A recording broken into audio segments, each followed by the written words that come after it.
بسم الله الرحمن الرحیم. اللهم صل علی محمد و علی آل محمد كما صليت على ابراهیم و علی آل ابراهیم انك حمید مجید و بارک علی محمد و علی آل محمد كما بارکت علی ابراهیم و علی آل ابراهیم انك حمید مجید. عرض سلام و ادب و احترام خدمت همه شما خوبان، عزیزان، مهربانان، دوستداران سفره دین و یاران همیشگی این برنامه. الله رو شاکریم از اینکه در یکی دیگر از این برنامه هم در خدمت شما خوبان و عزیزان هستیم با موضوعی دیگر از دردهایی که در جامعه ما وجود داره و بررسی یکی دیگر از موضوعاتی که مهم هست که به اون بپردازیم.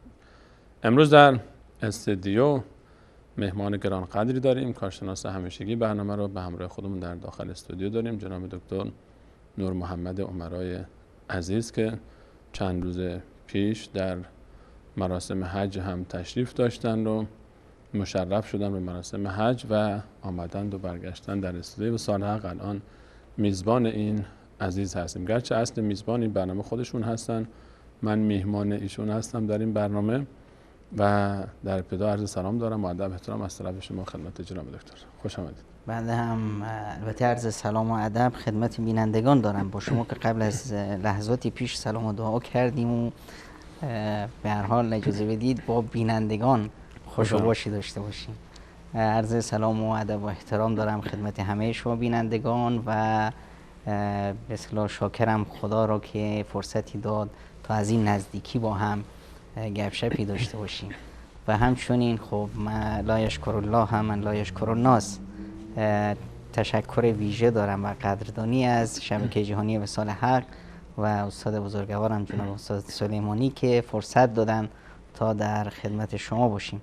البته موضوعی هم که استاد سلیمانی انداختند روی بنده یه موضوع کمی به اصطلاح تشنج‌زا هست و من پیش معذرت میخوام از دوستان و عزیزان که احیانا بعضی از کلماتی که در عرف جامعه ما کم نزاکت هست و به هر حال ما اونا رو زیاد استفاده نمی کنیم و نباید هم استفاده کنیم، مجبوراً امشب به اصطلاح شاید بر زبان ما جاری بشه. پیش از بزرگان عزیز و از بینندگان عزیز عرض معذرت دارم و امیدوارم که بر ما ببخشند. در گذشته نه چندان دور، شاید همین 7-10 سال گذشته یا 10-15 سال گذشته، در خانه اگر یک دستگاه ویدیو یافت میشد، خود وجود این دستگاه یک عیب به حساب می اومد برای اون خونه و خانواده که خانواده فلانی ویدیو دارن و خب شاید بیشترین دلیل این بار منفی و دید منفی نسبت به این موضوع هم برمیگشت به طریقه استعمال این دستگاه. نه که خود این دستگاه جرم بوده باشه، غالباً و اکثراً استفاده‌ای که از این دستگاه میشد سبب شده بود تا همچین باوری در اذهان عمومی ایجاد بشه که این دستگاه مفیدی نیست. چون متاسفانه اکثراً فیلم‌هایی رو استفاده می‌کردن که در اون رقص داشت و در اون تصاویری پخش میشد که عرف جامعه به راحتی اون رو نمیتونست درک بکنه و هضمش بکنه. گذشت چند سالی و کم کم اوایل که دستگاه ویدیو از این خونه به اون خونه حمل میشد با چند تا پارچه دورش میپیچیدن و یکی میرفت بیرون نگاه میکرد پلیسی تو خیابون نباشه، یکی این ور رو نگاه میکرد، یکی اون ور رو نگاه میکرد، پشت صندوق ماشین مینداختن، درو میبستن و میبردن خونه دیگه‌ای. عادی شد، در مغازه ها هم فروخته شد و علنا همه جا داشتن و شاید به خاطر اینکه تأثیر بهتری، یعنی استفاده های بیشتری از این دستگاه میشد و فیلم هایی که استفاده میشد یک کمی رنگ عوض کرد دیگه. فقط همون تصاویری نبود که همه فکر میکردن تصاویر بد و زشتی است. نوارهایی اومد که در اون سخنرانی علما بود، نوارهایی اومد که در اون مفاهیم دینی بود، فیلم هایی استفاده میشد که حداقل بار منفیش کمتر بود یا فیلم هایی بود که واقعا بار مثبت داشت کاملا. همچنین وقتی که دستگاهی به اسم ماهواره اول بار آمد و در حریم خانه داخل شد، تصور بسیار منفی و دید زشتی نسبت به این دستگاه بود، بدتر از اون تصوری که نسبت به دستگاه ویدیو در خانه ها بود. و ما به هر حال عزیزانی که سن و سالشون بالای 20 هست حداقل کاملا در جریان این اتفاقات هستن و میدونن دیگه، تجربه کردن که چه گذشت و چطور این دستگاه کم کم در داخل خانه های ما وارد شد و در استفاده از این دستگاه تغییراتی ایجاد شد. یعنی دیدگاه ها نسبت به اون مقداری تفاوت پیدا کرد بعد از داخل شدن گروه های اسلامی و کانال های اسلامی و تفکر اسلامی و دینی که از این وسیله و از این دستگاه به نفع دعوت و دین مبین اسلام و مفاهیم والای اسلامی استفاده شد. و بعد از پیدایش کانال های اسلامی به جرئت میتونیم بگیم که مقداری دید نسبت به این ماهواره و دستگاه ها عوض شد و در فضاهای داخل خانه ما هم داخل شد و عده‌ای از عزیزانی که بسیار تشدد داشتن نسبت به استفاده تلویزیون و دستگاه ماهواره و یا ویدیو، بعد از مشاهده چنین مفاهیم اخلاقی والایی کم کم تجدید نظر کردن و مجال برای داخل شدن ماهواره در خانه های ما بازتر و بازتر شد. اما این به این معنا نیست که ما بعد از اینکه کانال های اسلامی و یا فیلم های اسلامی و یا محصولات فرهنگی دینی بعد از اینکه وارد فضای چهارچوب تلویزیون شدن، تو این جعبه جا گرفتن، حالا چه از ویدیو چه از تلویزیون و هر مسیر دیگری از ماهواره، به این معنا نیست که اون خطر اولیه‌ای که ما احساس می‌کردیم برطرف شده، بلکه اون خطر به مراتب بیشتر و بیشتر و بیشتر هم شد و اگر چند کانال اسلامی در محیط ماهواره وجود دارند و یا در فضاهای کلاً رسانه‌ای، با این وجود اون کانال هایی که در ابتدا بودند همچنان هستند و بلکه بیشتر و بیشتر شدن و بر قدرت اونها هم افزوده شد و بیش از چند هزار کانال، ما الان چندین هزار کانال ماهواره‌ای داریم که به راحتی در گوشه و کنار دنیا قابل دسترسی است. یک به هر حال جنگ رسانه‌ای بسیار پرحجمی در جریان هست که در فضای داخل خانه ما هم داخل شده. علاوه بر این که بعدها باز اینترنت هم مزید بر علت شد و فضای اینترنت و دست یافتن به هر آن چیزی که انسان اراده بکنه به مجرد داخل کردن 3-4 حرف و جستجو کردن میتونه انسان دست پیدا بکنه و این خطر وقتی بیشتر شد که به داخل جیب ما هم داخل شد، یعنی در دسترس شد، چنان در دسترس شد که در گوشی موبایلی که به همراه ما هست هم همیشه 24 ساعت تمام آن چیزی رو که ما در چند سال گذشته با خطر، با ترس و لرز چند نفری محدود می اومدن حملش میکردن، الان در جیب هر نوجوان و جوان و دختر و پسر و زن و مرد یافت میشه و این خطر همچنان وجود داره. امروز میخوایم با شما درباره تأثیر بخشی از این رسانه صحبت بکنیم و اون هم همون چیزی که در ابتدا سبب ایجاد دید منفی ما نسبت به این دستگاه ها شده بود و من ماهواره و قبل از اون ویدیو یا هر چیز دیگری، و اون هم فیلم های غیر اخلاقی. تأثیر فیلم های غیر اخلاقی بر جامعه ما، بر خانواده های ما، بر افراد ما. و یک واقعیت تلخی است، من همونجوری که جناب دکتر اشاره فرمودن در ابتدا اگر تعابیری در این برنامه استفاده شد که شایسته به هر حال فضاها و محافل ما نیست، معذرت می‌خوایم. به هر حال دردی است که با چشم پوشی از اون نمیتونیم انکارش بکنیم. واقعیتی هست که واقعیت تلخی که وجود داره و باید این درد رو، این زخم رو باز بکنیم تا بتونیم که درمانش بکنیم، با امید این که از عفونت بیشتر این زخم جلوگیری بکنیم و خدای نکنه این بیشتر سرایت نکنه به دیگر اعضای جامعه و سبب فاسد شدن دیگر اعضا نشه این زخم. تأثیر فیلم های غیر اخلاقی. خانواده های عزیز، پدران، مادران، خواهران، برادران، همه مخاطبین ما هستن، گروه سنی نوجوان به بالا.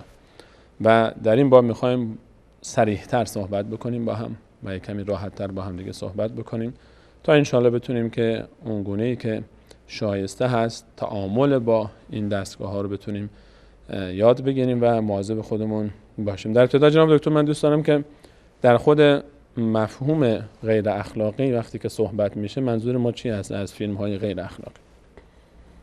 بسم الله الرحمن الرحیم. الحمد لله و الصلاة و السلام علی حبیبنا و مولانا رسول الله و علی آله و صحبه و من والاه. در حقیقت یه نقطه رو اگه اجازه بدید اشاره کنم، اونی که همونطور که شما فرمودید قضیه به اصطلاح این وسایلی که ما استفاده میکنیم، حالا چه اینترنت باشه چه ماهواره، اجازه بدید من این رو تشبیه بدم به یک چاقو. چاقو آشپزخونه.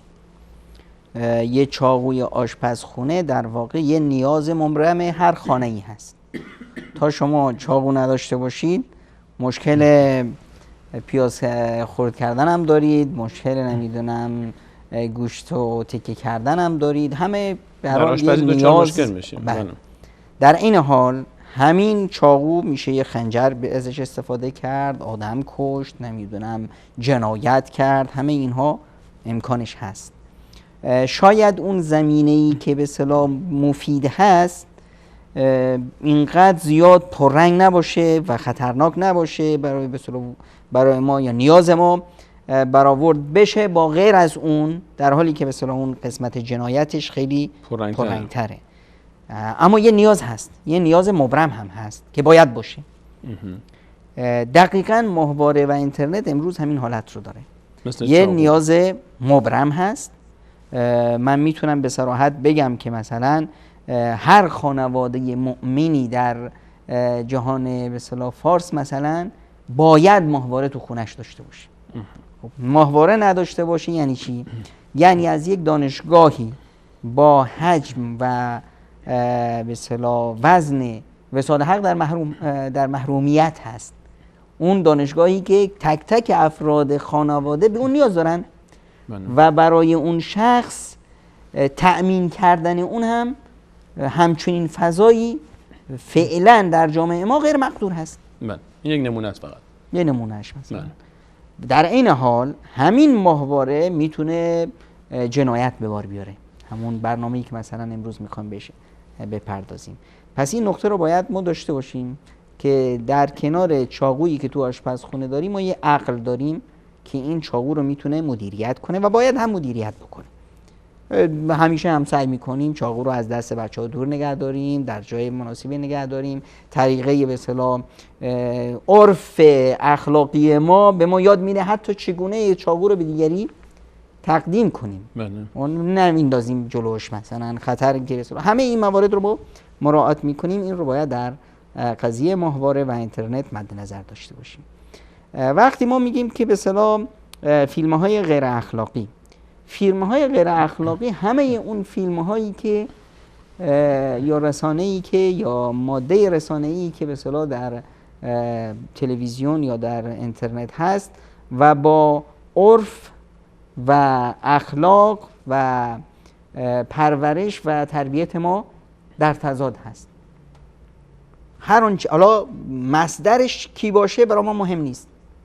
همین مثلا صدا سیمایی که ما داشتیم از به اصطلاح 30 سال پیش ما چه صدا سیمایی داشتیم؟ امروز چه صدا سیمایی داریم؟ اون چیزی که 30 سال پیش شما اشاره کردید که به اصطلاح افراد با ویسیار رو نمیدونن ویدیو اینا از خونه به خونه به چه ویژه‌ای به اصطلاح شیوه‌ای داشتن منتقل می‌کردن و میرفتن پنهانی تماشا می‌کردن فیلم‌های هندی، آقا ما تماشا کردیم فلان. اون روز یک جنایت که اخلاقی بود در جامعه، امروز همون فیلمو صدا سیما میاد ترجمهش میکنه با کمال پررویی هم میذاره روی صفحهش. همون فیلمو. خب مشکل چی شد؟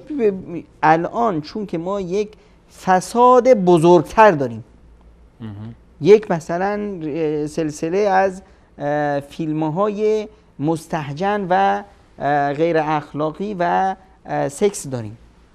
الان صدا سیما میخواد که به اصطلاح مردم تو اون چاله نیفتن، چیکار میکنه؟ یه به اصطلاح نقطه پایین تریش رو داره عرضه میکنه. در حالی که چون ما در خود صدا سیما در مدیریت جامعه مشکل داریم با عقلهای اندیشمند. ما عقل مربی، عقل دانشمند نداریم. یه بچه‌های سوسوری اومدن تو نمیدونم خط افتادن، الان به خاطر رسیدن به بعضی از مکاسب اقتصادی و منافع شخصی هر کاری دلشون میخواد میکنن. فکر نمیکنن که همین کار اشتباهی که دارن میکنن، فکر میکنن با این کارشون جامعه رو از یک مثلا سیاهچال نگاه به اصطلاح نجات میدن، از یه باطلاق خطرناک نجات میدن. اینها خودشون در واقع راه رو باز میکنن، تشویق میکنن جامعه رو به اونجا رسیدن.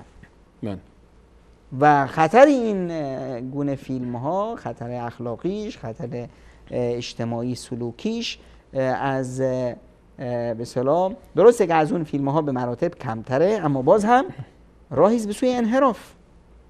خب ما یه وقتی که حرف از فیلم های به اصطلاح غیر اخلاقی میزنیم، فیلم هایی که این گونه مفاهیم اسراف، تبذیر، مفاهیم خودنمایی، مفاهیم دروغ رو به جامعه تزریق میکنه، مفاهیم به اصطلاح روابط اجتماعی رو خدشه‌دار میکنه. حتی خود فیلم به اصطلاح با پوشش درست که به اصطلاح انتاج به اصطلاح تولید محلی ما هم باشه، میبینیم که حتی در این قضایای روابط اجتماعی به صورت زشت و احیانا زننده و احیانا اشتباهی به جامعه تحویل داده میشه. یعنی در خود جامعه ما یه جامعه بودیم که در محیط خانواده خیلی به هم نزدیک بودیم، یک الفت و تعاطف شدید و قوی در محیط خانواده بود. الان میبینیم که تو همین جامعه از بس که این فیلم ما اومده زشتی ها رو زیاد بسیار مطرح کرده، پررنگ کرده و جلا و زیبایی داده. الان میبینیم که خود روابط اجتماعی ما به سردی میره. نمیدونم پدر مادر شوهر، مادر خانم، نمیدونم خواهر شوهر، اینا به صورت بسیار زننده‌ای در جامعه معرفی میشن و این خواه ناخواه بر روند تربیتی آینده و حال جامعه تاثیر منفی میذاره. پس میفرمایید که ما وقتی که صحبت از فیلم‌های غیر اخلاقی میکنیم، فقط مراد اون فیلم‌های اوریانی که به هر حال در یک قالب خاصی تولید میشن نیست. یعنی دایره فراتر از اینه. هر فیلمی که حتی در نحوه تعامل افراد خانواده با هم تاثیر منفی میگذاره، هر فیلمی که غیر از اون پوشش و ظاهر به هر حال اوریانی و فرهنگ برهنگی که تبلیغ میشه، گهگداری فیلم‌هایی هستن که ما رو در فرهنگ تعامل اجتماعیمون هم تاثیر منفی میگذارن بر رفتارهای ما، بر برخوردهای ما و تفکر و دیدگاه ما. اینها هم داخل میشه در این موضوع. حالا اگر بخوایم درباره تاثیر این فیلم ها صحبت بکنیم جناب دکتر، از قشر جوان بیشتر صحبت بکنیم که بیشتر متاثر میشن. غالبا جوان همیشه تو این دوره جوانی دوره به هر حال خود نشون دادن هست و به هر حال آرایش هست و به هر حال مد و قیافه و تیپ و این جلوی اون قیافه بگیره، اون جلوی این قیافه بگیره و غالبا جوانهای ما هم در عصر زمانه ما بیشتر با این وسایل ارتباط دارن، آشناتر هم هستن چون بروزترن و احساس میشه که این قشر بیشتر متاثرن از این رسانه. چه تأثیراتی میگذاره بر جوانهای ما این فیلم هایی که غیر اخلاقی هستن با تمام جوانبش؟ اگه ما بخوایم فیلم هایی که بیشتر الان جوونا باشون سرکله دارن، اون هم از باب کنجکاوی که هست، از باب به هر حال این عمر جوونی، عمر طغیان عاطفه هست. یک عمری هست که همه چیز رو جوون با یک کنجکاوی در پیش هست که بهش برسه، تجربهش کنه. میبینیم که متاسفانه میزان فیلم های مستهجن و غیر اخلاقی و اوریانی که در اینترنت یا در ماهواره ها هست بیشتر جوون ها رو به خودش جذب میکنه. اولا حجمش بسیار به شیوه بسیار وحشتناکی بالاست. یعنی بیش از 500 میلیون سایت و به اصطلاح مراکز عریان نمایی و ترویج فحشا در اینترنت هست. 500 میلیون، یعنی چیز بسیار وحشتناکی.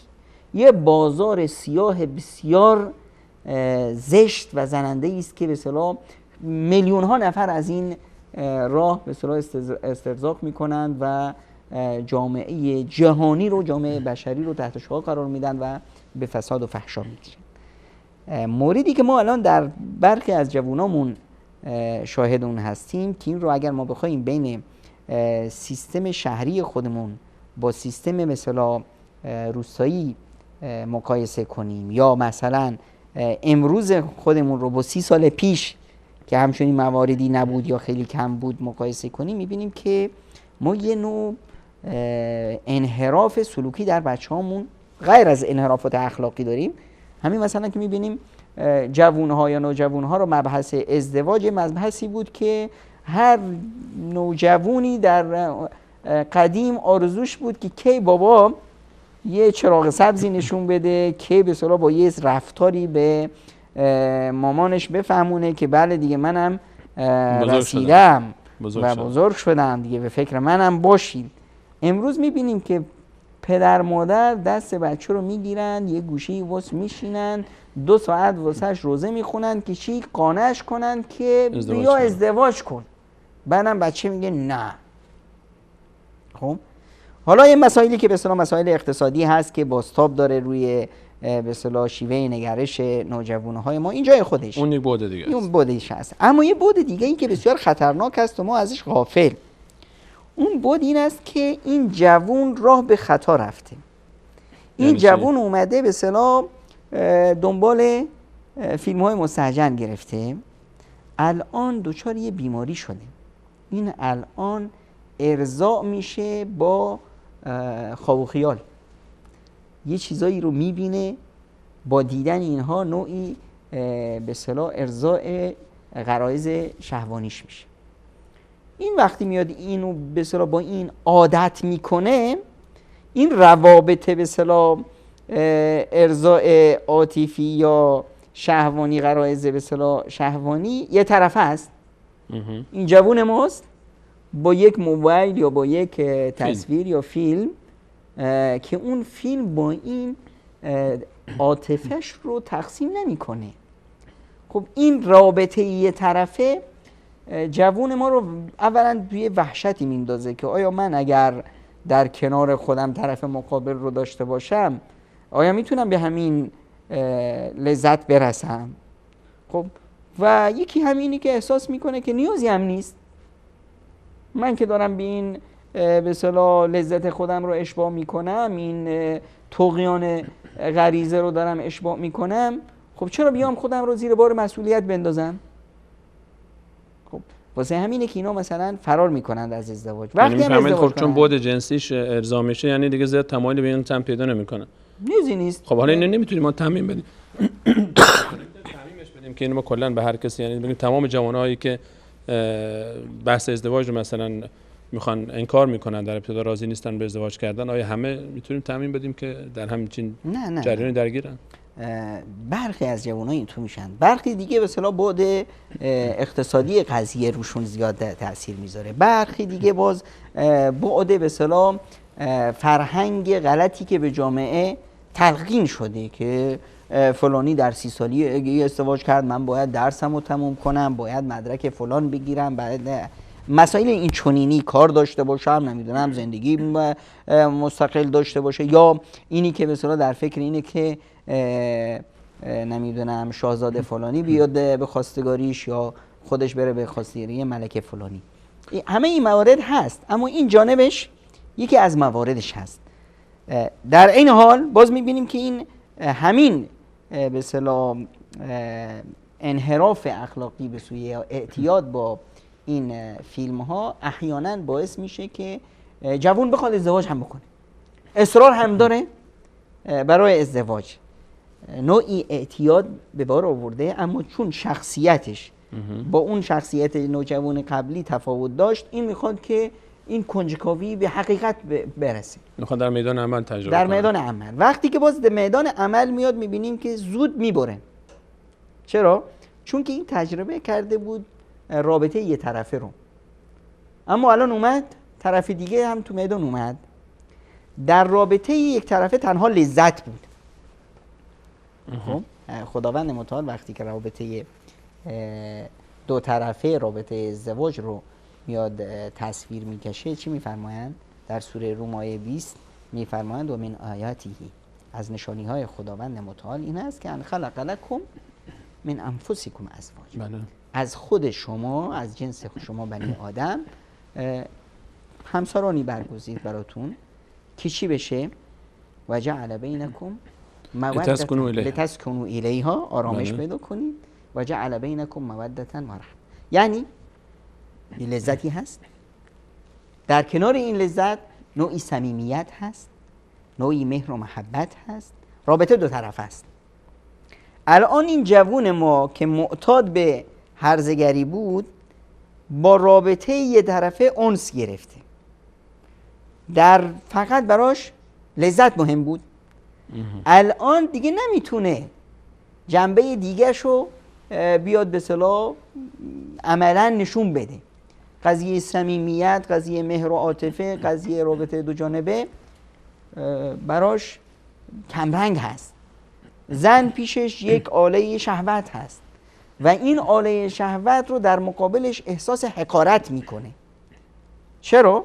چون که اون در اون فیلم ها، خب فیلم خیلی ها این از ذهنشون دور هست که وقتی میگیم فیلم یعنی چی؟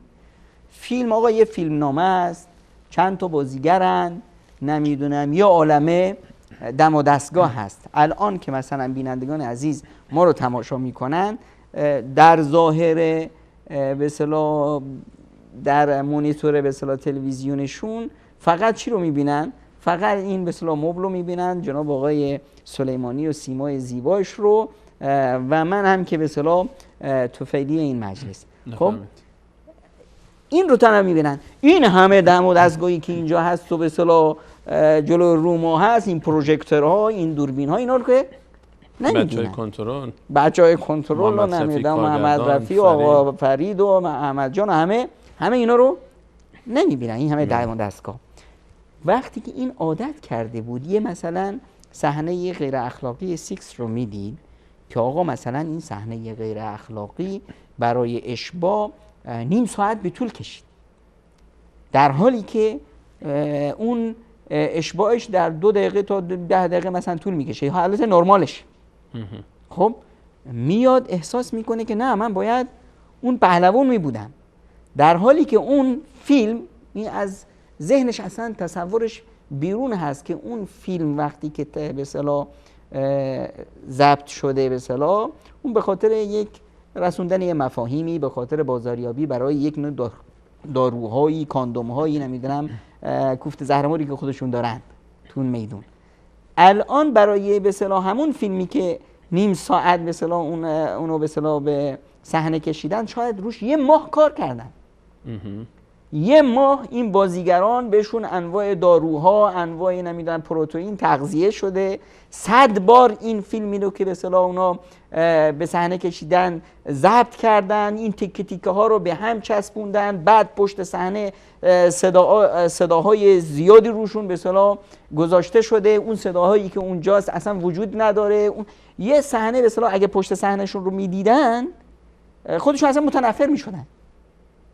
خب 1 ماه طول کشید این همه به اصطلاح فیلم بردار رو نمیدونم کارگردان رو نمیدونم اون فیلمنامه رو که هست به اصطلاح خواهش کارگردان اجرا کردن. خود اون افرادی که بازی میکنن از خودشون وقتی این فیلمو میگیرن، این تصور اون 1 ماه زحمت و نمیدونم حماقت بهشون میاد، خودشون متنفر میشن. یه محصول تجاری بوده فقط، یه محصوله که به اصطلاح برای هدف معینی به بازار اومده.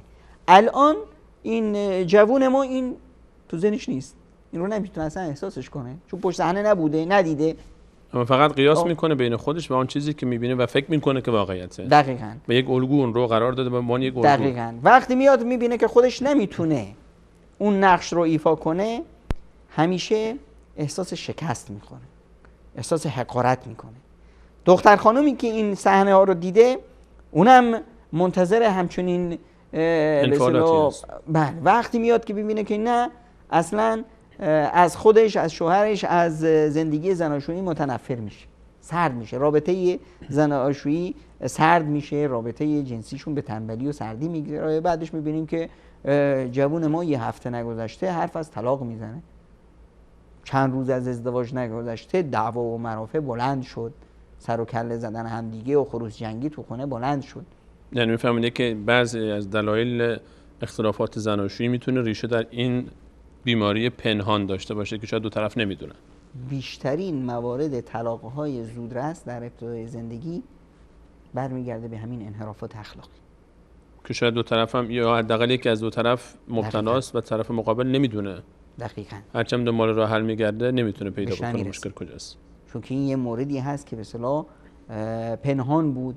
الان حتی میتونه یکیش مثلا شاید مثلا دختر خانم که با این موارد زیاد آشنا نبود مشکلی نداره، به وضع خودش هم راضی است.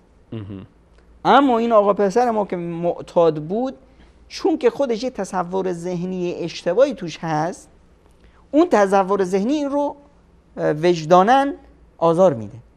همیشه در ذهن خودش به دنبال یک تصورات و یک آرزوها و کمال به اصطلاح یک سطحی از ارضا فکر میکنه که در عمل نمیتونه بهش دست پیدا بکنه. دقیقاً احساس میکنه که در این گزینه انتخابی دچار مشکل شده، شاید جای دیگه بتونه این کنه دست پیدا بکنه من تخیلات خودش.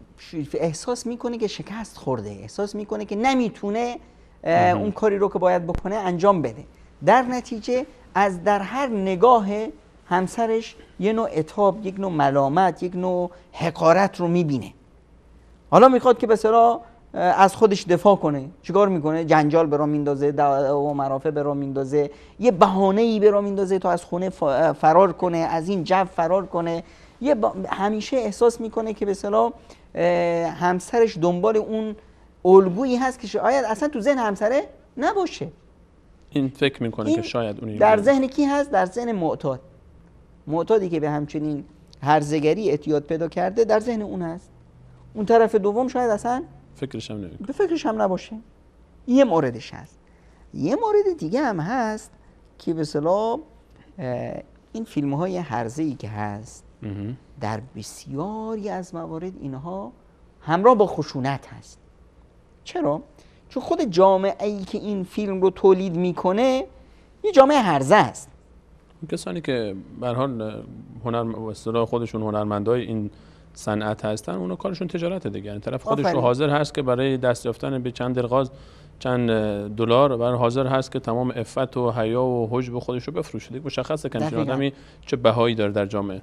خود اصلا رابطه به اصطلاح جنسی یا رابطه حتی اگر این رابطه یه نوع همراه با یه نوع خشونتی هست، همراه با یه نوع خودخواهی هست از طرف مرد بیشتر، که مرد به خود به اصطلاح خودش تسلط خودش رو، قدرت خودش رو ابراز کنه.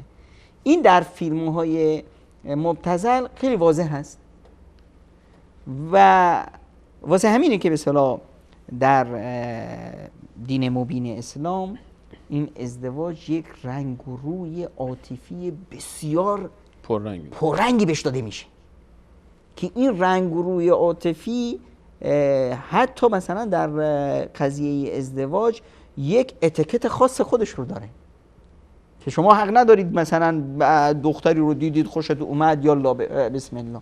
نه خیر آقا، باید نمیدونم یک اتیکت خاصی یا شما همراه با خانواده برید پیش خانواده دختر خانم، طریقه خواستگاری، شیوه به اصطلاح اجرای عقد و همه اینها یه نوع مقدماتی است برای پررنگ کردن رابطه چی؟ عاطفی، که این رابطه عاطفی همراه با مهر و صمیمیت و اعتماد و صداقت به اعتبار و صداقت، نزدیکی و فامیلی خانواده ها، همه اینها مقدمات میشه تا اون خشونتی که به اصطلاح طبیعت این به اصطلاح رابطه هست کلا ذوب بشه یک عاطفی، یه رابطه عاطفی در یک فضایی از امن و امنیت. دقیقاً. الان این فردی که با این گونه به اصطلاح فیلم های مستهجن معتاد شد، اعتیاد به این فیلم ها از اعتیاد به مواد مخدر کمتر نیست، شاید هم به مراتب خطرناکتر باشه. این فرد میخواد که به اصطلاح اون چیزی که دیده، چرا؟ چون که ذهنش یک تصور معینی رو بهش تلقین میکنه، این تصور در ذهنش ساخته شده است. یعنی اون چیزی که میبینه به عنوان الگو قرار میده که این یک اصل هست، من باید به این برسم. دقیقاً. میخواد این به اصطلاح خشونت رو ابراز کنه. اون یک معیار میشه براش. این معیاری که به اصطلاح الان براش تشکل پیدا کرده، این رو میخواد در صحنه عمل نمایان بده. بعد میبینه که نه، آخه این معیاری که اون میدید معیار واقعی که نبود، یک معیار باطلی، یک معیار ساختگی بود. فیلم بود، اون طرف بازیگر هست، در میدان واقعی وجود نداره. مثل آن چیزی که در جنگ‌های این دقیقاً بوکس‌هایی که میزنن، مشتایی که میزنن، طرف 6 متر میپره اون طرف و میپره رو آسمون و یک نفر رقیب حریف 100 نفر میشه تو یک جنگ، همه رو میکشه و نمیدونم با سرعت‌های سرسام‌آور داخل خیابان ماشین حرکت میکنه، توی میفته به جون یه لشکر، هر لشکری با یه تیر این میبینن این آقا رو 4 تا آرپیجی میزنن، 5 تا نمیدونم تانک بهش حمله ور میشن، ماشاءالله آخرش هم هیچ به هیچ، دست خالی از این لشکر سالم میاد بیرون، همه رو میزنه. دقیقاً. خب این رامبو بازی‌ها فیلم دیگه، فیلمه، طبیعت فیلم اسمش روشه فیلمه. اونجا که همین مسئله بسیار در جنگ هست، در این مسائل هم دقیقاً همون حکایت هست. این فیلمی که همونطور که بهش اشاره کردم که مثلا ما در 2 دقیقه‌اش می‌بینیم، این محصول یه ماه، یه هفته زحمت و کار و تلاش هست. حتی همون صحنه‌های جنگ هم که درست میشه و حداقل یک صحنه اکشن جنگی که تولید میشه در 4 5 دقیقه، شاید روش 2 3 ماه کار شده که 4 دقیقه‌اش درست شده. دقیقاً. خب الان این به اصطلاح خب تو عقل این نوجوان ما نیست، از پس زمینه و پشت صحنه بیخبره. خب در خود مسائل به اصطلاح عاطفی، همونطور که شما اشاره کردید، ما یه پس زمینه هم داریم، یه پیش زمینه. خب روابط به اصطلاح روابط عاطفی قبل از آمیزش و بعد از آمیزش، همه اینا جز این اتیکت به اصطلاح روابط زناشویی است. این با اینا آشنا نیست. خب با این فرهنگ، خودش یه فرهنگ است، خب یه غریزه است، یک نیاز هست. درست مثل همون نیازی که مثلا ما به غذا و آب و آشامیدنی و اینا داریم، که حتی همون آن شیوه آب خوردنمون، شیوه غذا خوردنمون یه اتیکت خاصی داره، یه برنامه خاصی داره برای دقیقاً. بله. سفره رو پهن کردن، شیوه چیده غذا، دست شستن بعد از غذا فلان، همه اینها یه اتیکت کامل، یه برنامه کامل. حتی در خود شکل غذا خوردن هم خیلی ها حساسیت دارن. قبل از غذا دسری بخورید، نمیدونم اول سالاد خورده بشه، میوه کی خورده بشه، نمیدونم نوشیدنیش کی خورده بشه، بعد غذا چی خورده بشه. یعنی این مواردی هست که ما رعایت میکنیم غالبا. دقیقاً. الان در این به اصطلاح فرد مبتلا به این بیماری یا به خصوص نوجوانای ما یک نوع عقاید و نگرش‌های منفی تلقین میشه و این نگرش‌های منفی چون واقعیت نداره، چون که تخیلاتی هست، چون که خارج از توان اون هست، این باعث میشه که چی بشه؟ باعث میشه که روابط عاطفی به سردی بگرده، چون که خودش نمیتونه همچنین مرد میدونی باشه و همچنین اون چیزی رو که در فیلم ها دیده در صحنه عمل بیاد به اجرا در بیاره. این باعث میشه که از خودش متنفر بشه، از خودش شرمش میشه، احساس ضعف کنه، اعتماد به نفسش رو از دست بده، در طرف مقابل در چشماش یه نوع عتاب و یک نوع ملامت و یه نوع سرزنش رو بخونه، حالا شاید هم نباشه، خب احساس میکنه، همینطور احساس میکنه. این یه به اصطلاح مواردی هست که متاسفانه به اصطلاح باعث میشه که جوانای ما مثلا از ازدواج یا فرار کنند، یا اگر ازدواج میکنند در همون به اصطلاح هفته و روزهای آغاز ازدواجشون احساس به شکست بکنند، قضیه به طلاق بکشه، به خشونت بکشه. در کنار این موارد برای سنین به اصطلاح پایین‌تر و همین سنین نوجوانی ما یه مورد دیگه هم داریم که اون هم پیامدهای خطرناکی داره که از جمله پیامدهاش میتونه همینا که اشاره شد هم بشه، که این جوون ما یا نوجوان ما با دیدن این صحنه ها به نوعی از بلوغ زودرس دچار میشه. یعنی چی؟ یعنی اینی که هنوز نوجوانی که اصلا تو ذهنش نبود، خب تازه کنجکاو شده با دیدن این به اصطلاح صحنه ها، میخواد اینا بیشتر، یک بار صحنه رو اشتباهاً دید، بعد میخواد که بیشتر ببینه چه خبره، چی شد چی نشد. این کنجکاوی اون رو میکشونه. بعد میبینیم که این جوون ما یه نوع نوجوان یه نوع حرکت های زشتی رو بروز میده. اینا از روی به اصطلاح قصد نیست، دیده حالا کنجکاو شده میخواد نشون بده، چون احساس میکنه که این کارها کار آدم بزرگاست، نشان بزرگ شدن، نشان بزرگی است. این تصرفات رو میبینن که بسیار در انجام میگیره. این تصرفات احیانا میاد به مرحله خیلی انحرافی میرسه که نوجوان ما به اصطلاح به پایین تر از خودش به چشم بد نگاه میکنه یا حتی در محیط خانواده به محارم خودش حتی به چشم بد نگاه میکنه و میخواد که مثلا اون چیز رو که دیده تجربه کنه.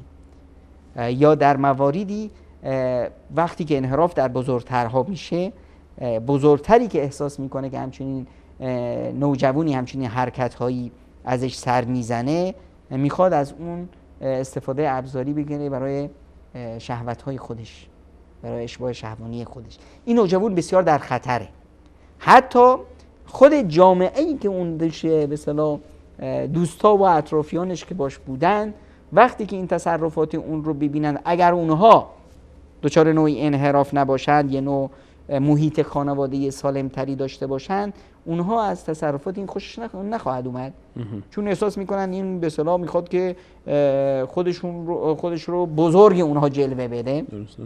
در نتیجه اونها ازش فرار میکنن، از جمع خودشون اون رو طرد میکنن. طرد شدن از جمع اونها باز این رو در یک انزوا قرار میده و بیشتر در خطر قرار میده. این موارد بسیار بسیار در نوجوانهای ما به اصطلاح خطرساز هست و باعث میشه که این نوجوان به طرف خشونت بره یا شکار خشونت بزرگترها بشه. کنه در این دام میفته، در این بسیار در یک دامی افتاده که باید خانواده ها خیلی محتاطانه با این موارد برخورد کنند و بتونن زود تشخیص بدن و بتونن زود به اصطلاح یک راهکاری رو برای این همچنین مواردی به اصطلاح پیدا کنن تا نوجوانشون تو چاله نیفته. وقتی که احساس میکنن که بچهشون به نوعی حرکت هایی که انجام میده نوع حرکت های زننده است، یا وقتی احساس میکنن که خیلی گوشه‌گیر شده، به همه چیز به چشم بد نگاه میکنه، بدبین شده به همه چیز و همه کس، اون صفا و صمیمیتی که در بزرگترها احساس میکرد الان به چشم بدی به اونها نگاه میکنه. اون روابطی که به اصطلاح در ذهنش هست الان اگر زیاد به اصطلاح با این دچار این مشکل شده باشه، الان همه این تصاویری رو که دیده الان در بزرگترهاش تصور میکنه، واسه همین از همه متنفر میشه و احساس میکنه که به اصطلاح در یه جامعه نادرستی یا در یه محیط ناسالمی قرار گرفته. خیلی ممنونم جناب دکتر. اگر اجازه بدید میام برنامه ببینیم، به همراه شما دوستان برمیگردیم ان شاءالله در خدمت شما بینندگان عزیز و ارجمند خواهیم بود. همچنین میتونید در خلال برنامه عزیزانی که در این زمینه اگر بزرگترها نیاز سوالی دارن و نیاز به راهنمایی دارن و اگر خدای نکرده عزیزی حتی مبتلا هست به این مسائل و نیاز به راهنمایی داره و سوالی داره از جناب دکتر، میتونید با SMS برنامه و یا از طریق واتساپ ان شاءالله با ما مکاتبه بکنید. ان شاءالله بعد از میان برنامه دوستان برای شما زنیویس خواهند کرد و در پایان برنامه ان شاءالله به سوال‌های شما عزیزان هم پاسخ خواهیم داد. میان برنامه می‌بینیم، برمیگردیم در خدمت شما خواهیم بود.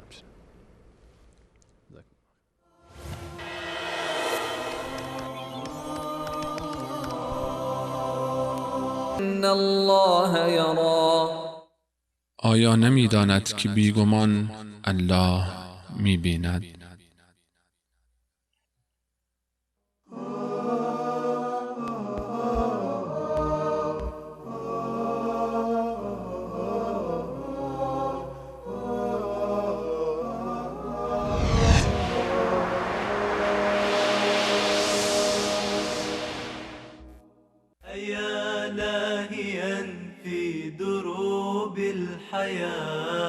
تسير الخطى في دجى الحيرة وتقضي الزمان بغير اعتبار رويدك أبصر من الغفلة ولا تاك يوما مع السادرين وتحيا بعيدا عن السنة ودع نزوة أو مكانا مريبا وحاذر أخي من الزلة فأنت الحري بحسن الفعال ونبل الخصال مع الصحبة تطيب الحياة بتقوى الإله.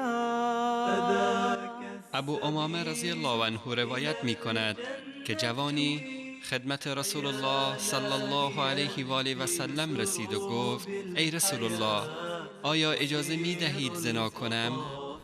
فریاد صحابه بلند شد.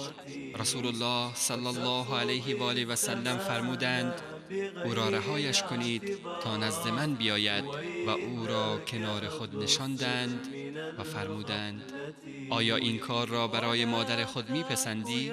جوان گفت یا رسول الله جانم به فدایت، نه نمیپسندم. رسول الله صلی الله علیه و آله و سلم فرمودند مردم نیز این عمل را برای مادرانشان نمیپسندند. آیا این عمل را برای دختر خود میپسندی؟ جوان گفت یا رسول الله جانم به فدایت، نه نمیپسندم. رسول الله صلی الله علیه و آله و سلم فرمودند مردم نیز این عمل را برای دخترانشان نمیپسندند. آیا این عمل را برای خواهرت میپسندی؟ جوان گفت یا رسول الله جانم به فدایت، نه نمیپسندم. رسول الله صلی الله علیه و آله و سلم فرمودند مردم نیز این عمل را برای خواهرانشان نمیپسندند. جوان گفت یا رسول الله برایم دعا کنید. رسول الله صلی الله علیه و آله و سلم دستان مبارک خود را بر سینه آن جوان قرار دادند و فرمودند بارالها گناهانش را بیامرز و قلبش را پاک بگردان و شرمگاهش را حفظ کن. پس از این حادثه آن جوان به هیچ نامحرمی چشم نمی دوخت.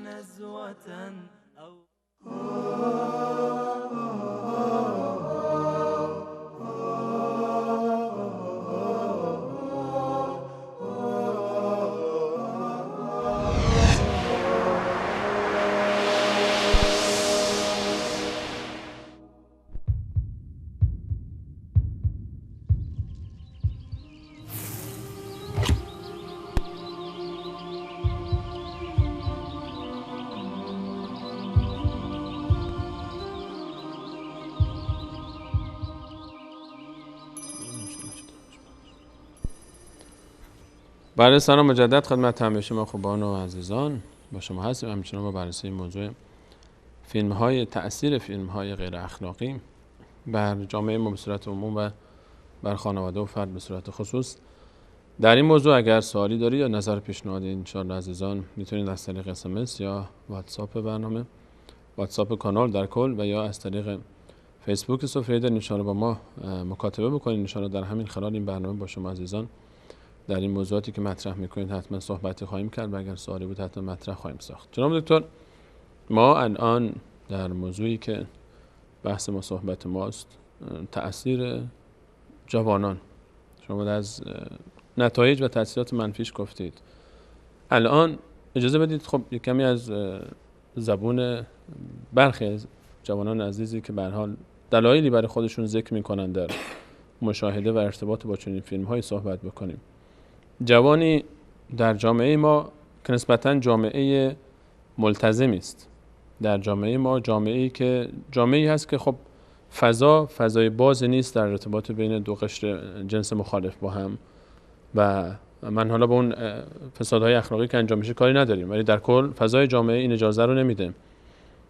فرهنگ ما هم اون فرهنگ نبوده، چه در فرهنگ درسی به هر حال برنامه تدریس در دبیرستان ها، در دانشگاه ما شاید حالا کمتر در دانشگاه بعضی جاها اضافه شده ماده هایی، اما در اون نوجوانی و جوانی در سن حالا 14 15 حساب بکنیم تا وقتی کسی دیپلم میگیره، در برنامه درسی ما نیست همچین چیزی و حتی در فرهنگ خانوادگی ما همچین مواردی مطرح نمیشه که یک جوانی چه پسر چه دختر به اون آموزش داده بشه که چگونه فردا با همسر خودش یک رابطه موفق داشته باشه.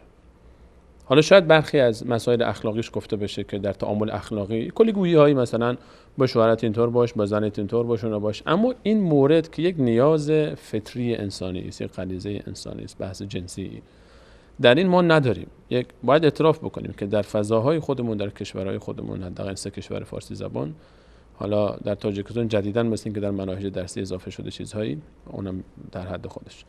الان ما در تعلیم نسبت به این موضوع کار مفیدی که کنترل شده باشه و یک بخشای محترمانه و بیان گفته بشه نداریم.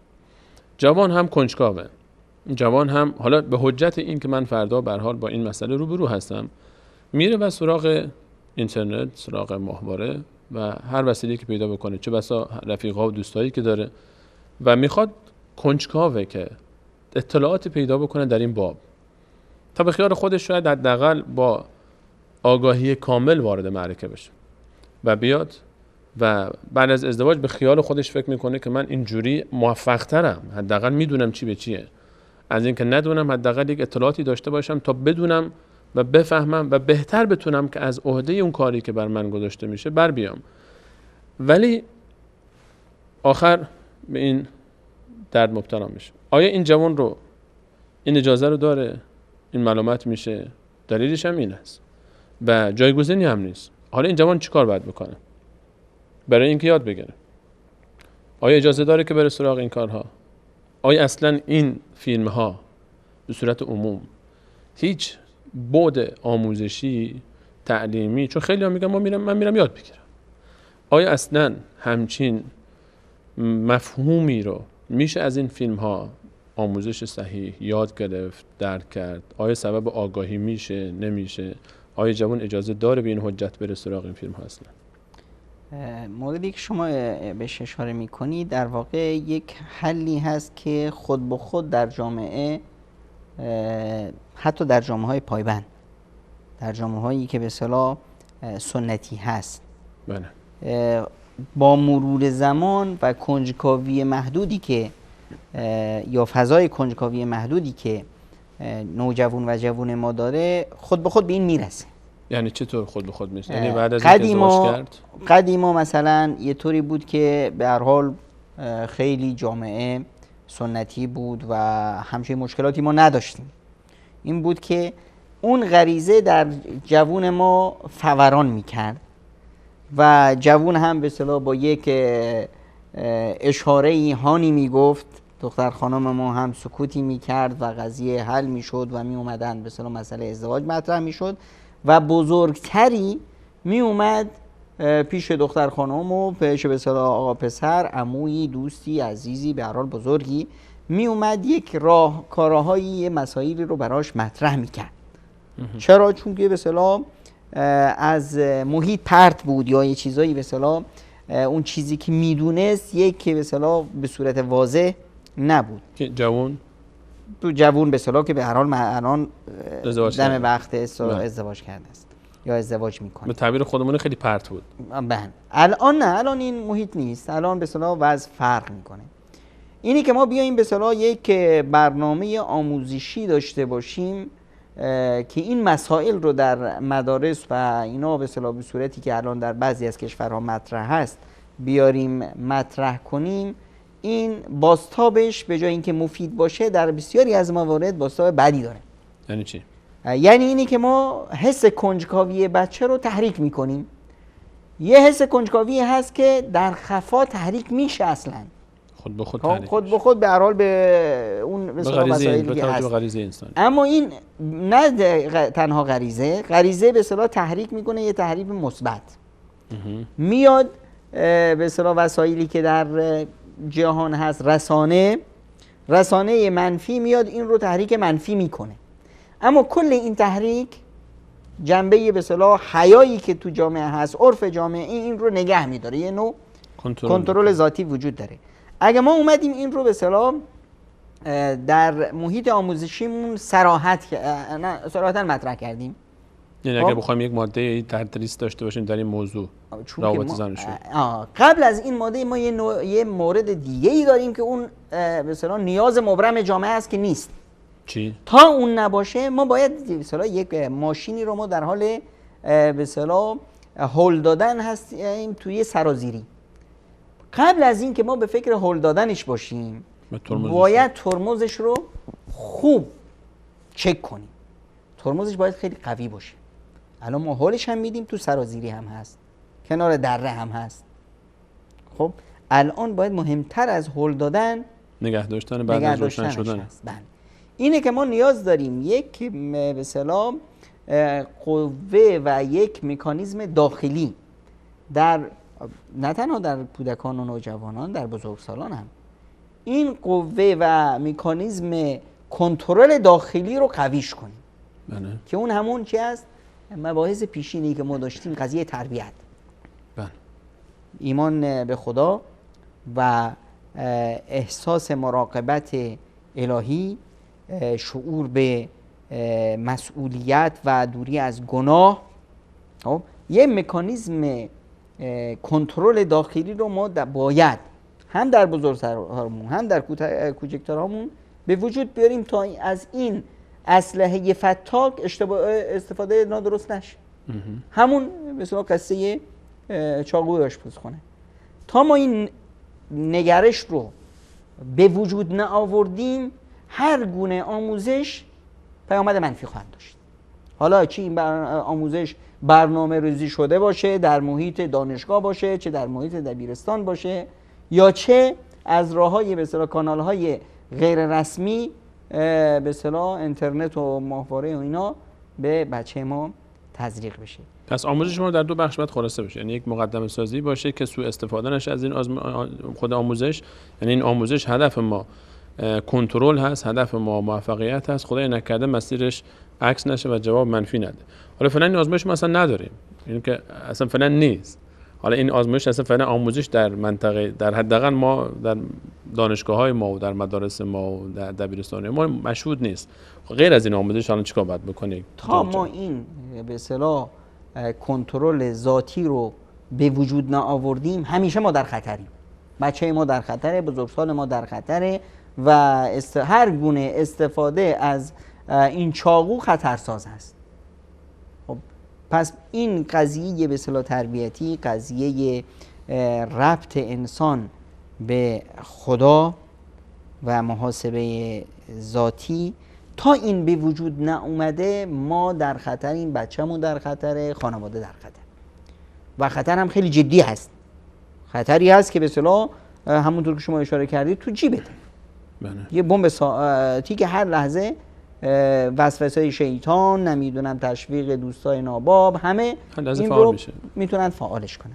خب الان این قضیه هیچ گریزی توش نیست، هیچ راه حلی هم نیست که ما بگیم آقا شما میتونید که بچه‌تون رو تربیت نکنید، شما میتونید این مکانیزم داخلی رو به وجود نیارید و موفق باشید. این امکان نداره. الان بعد از این که ما این مکانیزم رو به وجود آوردیم، یک نوع آگاهی های در سطح معمولی که اون عرف جامعه اجازه میده. خب یعنی پدر یا مادر یا خانواده بچه هاشون رو از خطرهای احتمالی که در جامعه هست، از گرگه هایی که تو جامعه هست برحذر کنن. هر مادری باید با بچهش، به خصوص مادران، به بچه هاشون یاد بدن که وقتی میرن مدرسه مثلا حتی با معلم تنها نشینن، تا تو کلاس درس با هیچ بچه‌ای تنها نمونن، یا با بزرگترشون وقتی بازی میکنن اصلا نباید بازی کنن و اگر بازی کردن چه مواردی رو مراعات کنن، اگر کسی بهشون دست زد چیکار کنن، کجای بدنشون رو نباید هیچ انسانی، هر کی باشه، چه بزرگتر چه کوچیکتر، چه عمو چه نمیدونم خیش، نباید دست بزنه. این موارد رو وقتی بهش میکنید و یا شیوه نگاه کردن مردم، خب تو خونه وقتی میره مثلا پیش کسی، اون کس هر کی میخواد باشه، خب تنها تو اتاق با کسی نباشه، تو خونه کسی بدون اجازه پدر مادر، بدون آگاهی کامل پدر مادر وارد نشه، همسایه یا هر کسی دیگه. حالا احساس نمی‌کنید جناب دکتر این موارد سبب ایجاد شک در طفل بشه، فرزند بشه که همین چی بدبین بشه دور و بر خودش؟ خب این موارد باعث میشه که فرزند احساس کنه که یک خطرهایی اون رو تهدید میکنه.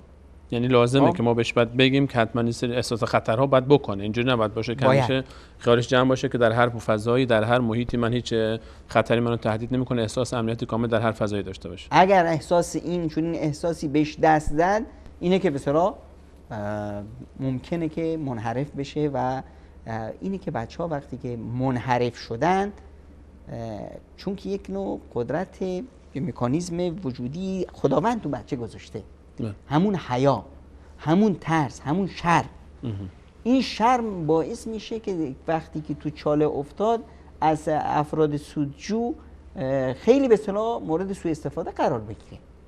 واسه همینه که باید خانواده ها این رو و براش احساس امنیت بدن که اگر خدایی نکرده نمیدونم در مسیر راه که مثلا راننده ای اون رو میرسونه به چی، راننده اگر بسیار بهش گفت که بیاد مثلا تو آغوش من بشین و رانندگی کن، این حالت رو فوراً بیاد گزارش بده، طوری یک فضایی براش به وجود بیارن که در وقتی که بچه ترس از این نداشته باشه که حقیقت هایی که براش به وجود میاد، خطرهایی که بهش اشاره شده اون رو تهدید کرد یا اون رو احساس کرد، این ترس رو نداشته باشه که این رو به بزرگترش برسونه، بزرگتر براش همچنین جو امنیتی رو به وجود بیاره. بزرگتر از این سال، از این سن و سالی که رسید، در دوران بلوغ، اینجاست که والدین باید اون مسائل اخلاقی که این دوره از عمر اقتضا داره اون رو بهش برسونن. قضیه غسل گرفتن، قضیه طهارتشون رو چجوری انجام دادن و از اینجا پله پله اون رو این احساس رو بدن که حالا داری بزرگ میشی. و یه موردی که در خانواده ها باید از همون ابتدا زنگولش به صدا در بیاد، قضیه ازدواج هست.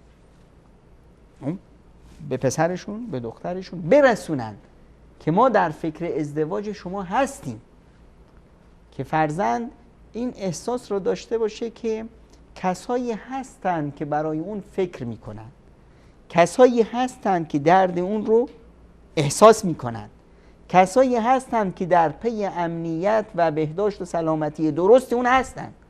این احساس امنیت باعث میشه که خودش زیاد کنجکاوی نکنه، خودش زیاد خودش رو تو هچل نندازه و به خصوص به اصطلاح جو فامیل این مسئله رو به اصطلاح خیلی پررنگ جلوه بدن که قضیه ازدواج، قضیه ساختن آینده، قضیه ساختن به اصطلاح کانون‌های جدیدی که در کنار خانواده به اصطلاح که الان رشد کرده تشکل پیدا میکنه، ازدواج دختر بزرگ، آقا پسر، مثلا حتی بعضی وقتا به شوخی بهشون رسوندن که به اصطلاح چطور دختر فلانی رو باید خواستگاری کنیم، برات یه پسری به این شکل و شمایل پیدا میکنم، مادر به اصطلاح.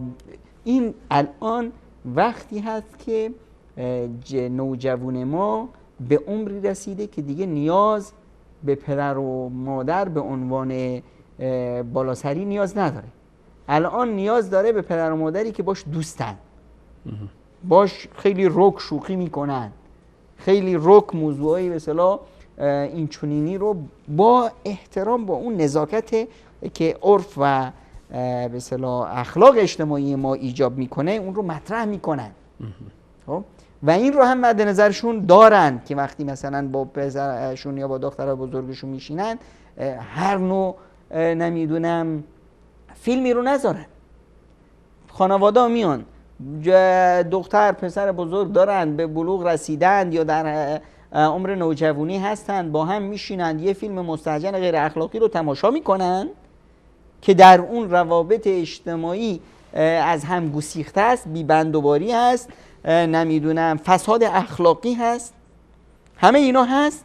پدر و مادر وجود دارن، اجازه میدن، همشون دارن تماشا میکنن.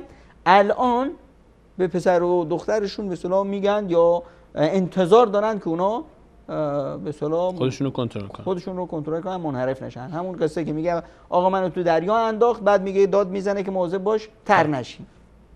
خب نه، این رو خانواده ها باید مد نظر داشته باشن که خیلی وقتا انحرافات این چنینی فضای خانواده خودش درد سرساز هست، خودش به اصطلاح خانواده رو و حتی بزرگترها رو احیانا به صورت یک نوع حتی انحرافات غیر طبیعی سوق میدن. این حرفی که ما مثلا در جوامع بسیار منحرف میشنویم، نمیدونم رابطه برقرار کردن با متأهلها، با نمیدونم حیوانات، با نمیدونم محارم، با نمیدونم قضیه سکس گروهی، نمیدونم از این بیماری های به اصطلاح خانمانسوز و از این بیماری هایی که شخصیت انسانی رو ذوب کرده، انسان رو به یک حیوان شهوانی تبدیل میکنه، اینا از همچنین محیط های به اصطلاح ناسالمی به وجود میاد. اونا به این مرحله رسیدن همش همین خوراکی که امروزه دارن جلوی ما میریزن، همین رو اینا نشخوار کردن به این وضع رسیدن. حالا مثلا خود ما هم یک مقداری باید عاقلانه فکر کنیم که طرف میاد نمیدونم یه شبکه 10 شبکه یه نمیدونم منحرف میزنه، این همه هزینه میکنه واسه چی؟ یعنی ما فکر میکنیم که مثلا آمریکا یه مؤسسه خیریه هست، یا اسرائیل یا نمیدونم انگلستان یک مؤسسه خیریه هست که برای ما مثلا ماهواره بزنه تا به ما به یه چیزایی به اصطلاح یاد بده، این همه میلیون ها هزینه کنه تا به اصطلاح ما رو تربیت کنه. ما نمیدونم که چه سیاهی تو چشم ما دیده که عاشق ما شده، در حالی که خودش تو کشور خودش فقر هست، فلاکت هست، بیکاری هست، به اصطلاح مشکلات اقتصادی حاد هست. خب باید یکم عقلمون رو به کار بندازیم. کسی که خودش تو خونش این مشکلات رو داره وقتی میاد واسه ما همچنین علفی میریزه، همچنین دانه‌ای میریزه، حتما یک کاسه زیر نیم کاسه‌اش هست، یه اهدافی داره. حالا چی این اهداف به اصطلاح انحرافات فکری و اجتماعی باشه که باز میریزه تو خانه یا تو میدان به اصطلاح قضایای اقتصادی، بازاراش، این همه شرکت‌های به اصطلاح قاره پیما، واقعا برای ما جای سوال باید باشه که نمیدونم یک سیستم بزرگی مثلا کشور نمیدونم فلان رسانه میاد دعوا داره فلان که چی، آقا چرا تو روستاهای ما یا تو شهرهای ما یا زنای ما یه تکه چادر میندازن رو سرشون؟ یعنی کل این دبدبه و کبکبه و دعوا روی اینه که چرا مثلا زنهای ما چادر رو سرشون میکنن. قضیه دعوا با این چادر چی هست؟ مشکل چی هست؟ وقتی میایم عمق قضیه رو نگاه میکنیم میبینیم بله حق هم داره بیچاره. این همه تولیدات رنگ و نمیدونم وسایل آرایشی داره، فقط ایران 80 میلیونه، اینجا اگر نتونه بازار درست کنه، نتونه با 40 میلیون افغانی بازار درست کنه، نتونه تو 8 میلیون تاجیکی بازار داشته باشه، خب حق داره این داد و فریاد رو بزنه. میبینیم که مثلا میاد رسانه دم از چی میزنه، از قضیه نمیدونم آقا چرا در کشور فلانی اجازه نمیدن خانم ها رانندگی کنن؟ چی شد؟ خب حقوق خانم ها، حقوق زن پایمال شده. میبینی همین رسانه حقوق زنایی که امروزه تو عراق و تو سوریه و تو یمن و این و تو فلسطین تیکه پاره میشن، اینا براش مهم نیست، مطرح هم نیست. اما چرا در کشور فلانی؟ بله چون که کشور فلانی مثلا 40 میلیون جمعیت داره، این 40 میلیون جمعیت یه بازار به اصطلاح خوبی هست برای فروش مثلا اتومبیلاشون، پولم دارن. الان چون تنها عرف این جامعه اینطوری است که به اصطلاح زن توش معزز و مکرم هست، زن باید احترام بشه، زن به اصطلاح یه جایگاه اجتماعی بسیار بالایی داره، در شأن یک زن نیست که به اصطلاح تو این جامعه که بیاد مثلا راننده بشه. مگه شوهرش کجاست؟ مگه بچه‌هاش کجا هستن؟ مگه برادرش کجا هستن که بیان خدمتش بکنن؟ خب نه، اینا میخوان که این عرف رو بشکنن که این زن بیاد تو میدان بسیار رقابت خودنمایی. الان اگر 20 میلیون تو این به اصطلاح کشور ما زن داریم، یعنی حداقل به اصطلاح هر 4 سالی 20 میلیون ماشین اینجا فروخت بره، به خصوص زنها که مثلا خودنمایی و نمیدونم چشم به چشمه چون دیگه به اصطلاح گل کرده، وضع مالیشون هم که وضع خوبه. مالیشون هم خوبه، هر سالی هر 2 ماه یه ماشین عوض کنن. حالا خودمون تصور کنیم ببینیم چه بازار بزرگ اقتصادی برای یک سلسله کشور به اصطلاح کارخانه‌های قاره‌پیمای اتومبیلرانی ایجاد میشه. حالا اینا اگه بیان همینجور سر انگشتی حساب میکنن، وقتی میبینن که به اصطلاح در سالی چند میلیارد دلار از همین به اصطلاح بازار کسب میتونن بکنن، حالا چه اشکال داره که بیاد مثلا 5 میلیون 10 میلیون دلار هزینه کنن برای تبلیغات و برای فرهنگ سازی. جناب دکتر برگردیم به همین تاثیر این رسانه‌ها بر حالا جامعه رو شما اشاره کردید و خانواده. الان ما متاسفانه داریم دیگه، به هر حال هستن همینی که شما اشاره کردید، حتی متاسفانه خانواده نشستن، پدر و مادر هم نشستن، فیلمی رو که تا چند سال پیش به فرموده شما قاچاق این طرف اون طرف رخت میشه، دارن که خود شبکه‌های داخلی هم بعضی هم اینا رو پخش میکنن، پدر و مادر هم نشستن قشنگ میان میشینن همه با هم شروع میکنن دیدن یک فیلمی که در اون فیلم حالا اون لباس‌های بسیار به هر حال لخت و عریانی که پوشیده شده به جای خودش، اون پوشش به جای خود، رابطه‌هایی که اونجا تعلیم داده میشه در اون رابطه‌ها، حالا غیر مستقیم رابطه زن شوهردار با چند تا مرد بیگانه، یا رابطه یک مردی که زن داره با چند تا زن دیگه به عنوان دوست دختر، و یا رابطه حتی با محارم این طرف اون طرف، همین ها یک چیز خیلی عادی نشان داده میشه و به زبان ما همین ها رو آوردن و دوبله کردن و اون فرهنگایی که خودشون داشتن رو به خورد ما میدن. خانواده ها متاسفانه نشستن و دختر پسر هم نشستن. چه تأثیراتی داره این حجمه و بر خانواده های ما، بر جامعه ما اگر ما آگاه نباشیم؟ ببینید این صحنه‌های غیر اخلاقی اولین کاری که میکنه اینه که این شخصیت انسانی ما رو مسخ میکنه. ما حیا داریم و حیا یا همون شرم، همون به اصطلاح مکانیزم اخلاقی که در ما هست که ما رو از انجام دادن خیلی چیزا منع میکنه. این کم کم کمرنگ میشه. در مقابلش خیلی از زشتی ها، خیلی از حرکت های ناشایست که اینا رو نه عقل ما قبول میکنه، نه عرف ما اینا رو قبول داره، نه دیانت ما به ما اجازه میده، همه اینها عادی میشه. کم کم ما باش انس میگیریم. حالا ما خودمون، هر یکی از ما وقتی نگاه میکنه تو خود فضای خانوادگی خودمون، برداشت های فرهنگی خودمون، خب وقتی میبینیم که همین چند سالی رو که ما شاهدش بودیم، افرادی که مثلا 30 سالمون دارن، 40 سالمون دارن، وقتی که مثلا شیوه پوششمون رو در 30 سال قبل با الان به اصطلاح مقایسه میکنیم، میبینیم که حتی همون به اصطلاح حس ملیگرایی ما، حس عرف و آموزه‌های فرهنگی خودمون داره مسخ میشه، داره یه چیز دیگه میاد جلوی رو. در شیوه به اصطلاح حرف زدنمون، در شیوه پوششمون، در همون ریتم روابط اجتماعیمون، در نامای بچه‌هامون. خب پس ما در مقابل یه غزو فرهنگی بسیار خطرناکی هستیم. الان اگر کم آوردیم، حالا قضیه نمیدونم مسائل اقتصادی و اسراف و نمیدونم بازاریابی اونا که میکنند و غذای چشم همچشمی که در جامعه بی وجود میارند و نمیدونم یک چهره دروغینی که به جامعه، چهره به اصطلاح مادیگرایی دروغینی که به جامعه تلقین میکنند و جامعه با اون حرکت میکنه، همه اینا رو بذاریم کنار.